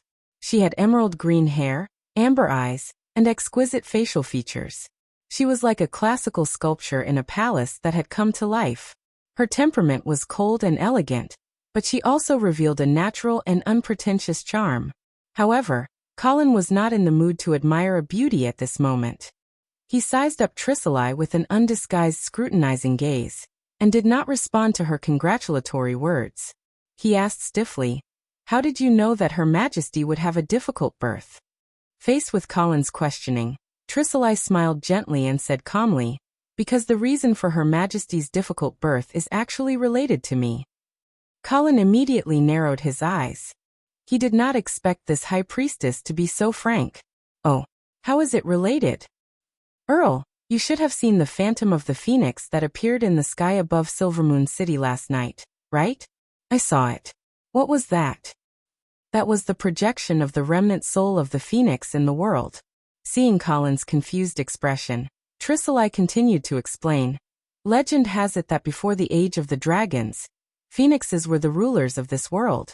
However, due to some unknown reasons, they have disappeared for tens of thousands of years. However, their bloodline has not been completely cut off, because the elves are said to have inherited the phoenix bloodline. The elves are extremely respectful of the phoenix bloodline. The more concentrated the phoenix bloodline, the higher their status. In order to maintain the purity of the phoenix bloodline, the elves with a high concentration of the phoenix bloodline are no longer willing to marry the elves with a low concentration of the phoenix bloodline. They even gradually evolved into a separate branch of the race, the high elves. Among the high elves, the ones with the highest concentration of the phoenix bloodline are the royals. Their most distinctive features are their fiery red pupils and hair. Hearing this, Colin's expression changed. This was because his newborn daughter had fiery red pupils. As for her hair, although it was sparse, it was also fiery red. It seemed that his daughter did indeed have a high concentration of the phoenix bloodline that only the high elves royals would have. However, Aisha was a half-elf with a lowly bloodline, so it was obviously impossible for her to give birth to such a baby girl naturally. Someone must have done something. Colin suppressed his emotions and continued listening to Tricely's story. With the passage of time, the bloodline of the high elves will inevitably become thinner with each generation, to the point where you won't find a single red-eyed, red-haired descendant in the entire royal family. In order to purify the bloodline of their descendants, the high elves created a ritual called blood blessing. This ritual required the consumption of a precious meteorite called the Phoenix Soul Stone Fragment, which had a certain probability of improving the bloodline of an unborn child. It could even allow ordinary elves to give birth to the red-eyed and red-haired phoenix bloodline that only the noblest high elf royalty could possess. However, the Phoenix Soul Stone that falls from the sky is too rare, and only one will fall every few hundred years. That's why the royal family of the high elves inevitably declined even with this secret ritual to improve their bloodline. In the end, they couldn't even find a descendant who could become the Phoenix King. Colin wasn't interested in the decline of the high elves, so he couldn't help but interrupt. So, the Phoenix Phantom that appeared in the sky above Silver Moon City last night was someone casting the Blessing of Blood, in an attempt to raise the bloodline of Her Majesty's fetus? Yes. Then who was the one who performed this ritual? It's me. Tricely admitted it openly, without any hesitation. Colin snorted and laughed coldly. Haha, Tricely, you don't think that I'll thank you for this, do you? Of course not. Tricely shook her head lightly and said indifferently, as a half-elf, Her Majesty is unable to give birth to a high elf royalty. This ritual seems to be raising the fetus's bloodline, but in reality, it will take the lives of the mother and daughter. So, I'm very curious, how did Her Majesty give birth so smoothly? Colin obviously wouldn't tell Tricely how he saved Aisha and her daughter. He stared coldly into her eyes and said angrily, So you admit that you tried to murder Her Majesty? Yes. Why? Marquis Vincent of the Eastern region found me and promised that as long as I helped him perform this ritual and successfully caused an accident in Queen Aisha's labor, he would let the Temple of Destiny control the faith of the half-elf kingdom. Colin wasn't too surprised by this answer. Whether it was the reappearance of his old rival, Marquis Vincent, or the betrayal of the Temple of Destiny, it was all within reason. What he really couldn't understand was the actions of this high priest. If that's the case, why are you appearing in front of me again? Do you really think that I don't dare to kill you? Count, the reason why I'm here is to make up for my mistakes. Haha. Colin interrupted with a cold smile. You're not going to tell me that you've just performed the ritual and put Elsa and her mother in extreme danger, and then you've suddenly found your conscience and come to the palace in person to save them? In the face of Colin's doubts, Tricely still answered calmly. Yes, Count. Maybe it's hard for you to believe, but in fact, when I found out that my ritual was successful, the first thing I thought of was to save Her Majesty and the child in her belly. Do you know why? Colin sneered. Why? Because I found that the Blessing of Blood ritual was more successful than I thought. Tricely looked at Colin with bright eyes. If I'm not wrong, Her Majesty's baby girl should have red eyes and red hair, right? Seeing Colin nodding, Tricely's pious expression became more and more intense. Yes, Count. I originally wanted to cooperate with the Eastern region to murder Her Majesty the Queen, but I thought that the fetus in Her Majesty's womb would at most have the blood of an ordinary high elf. I didn't expect it to be the most noble and rare high elf royal blood. This must be the blessing of the goddess of destiny. The high elf royal blood has reappeared in the world. How can such a miracle be compared with what the Eastern region promised? That's why I came to the palace without hesitation to help Her Majesty give birth. After listening to Tricely's explanation, Colin didn't speak anymore. Instead, he rubbed his chin as if he was considering whether her words were credible. Tricely saw this and spoke again. Count, I know it's hard for you to believe my words alone. So, I've prepared a gift for you. Oh, what gift? Marquis Vincent of the Eastern region is still in the Temple of Destiny. If you believe me, please send an elite team to follow me back. We'll definitely catch him. Only then did Colin reveal a satisfied smile and clap his hands. A figure shrouded in armor silently appeared in the living room. Tricely glanced at the armored man curiously before reminding Colin. My lord, Marquis Vincent's guards are extraordinary when he came to Silvery Moon City this time. There's even a rank 5 knight among them. Colin interrupted indifferently.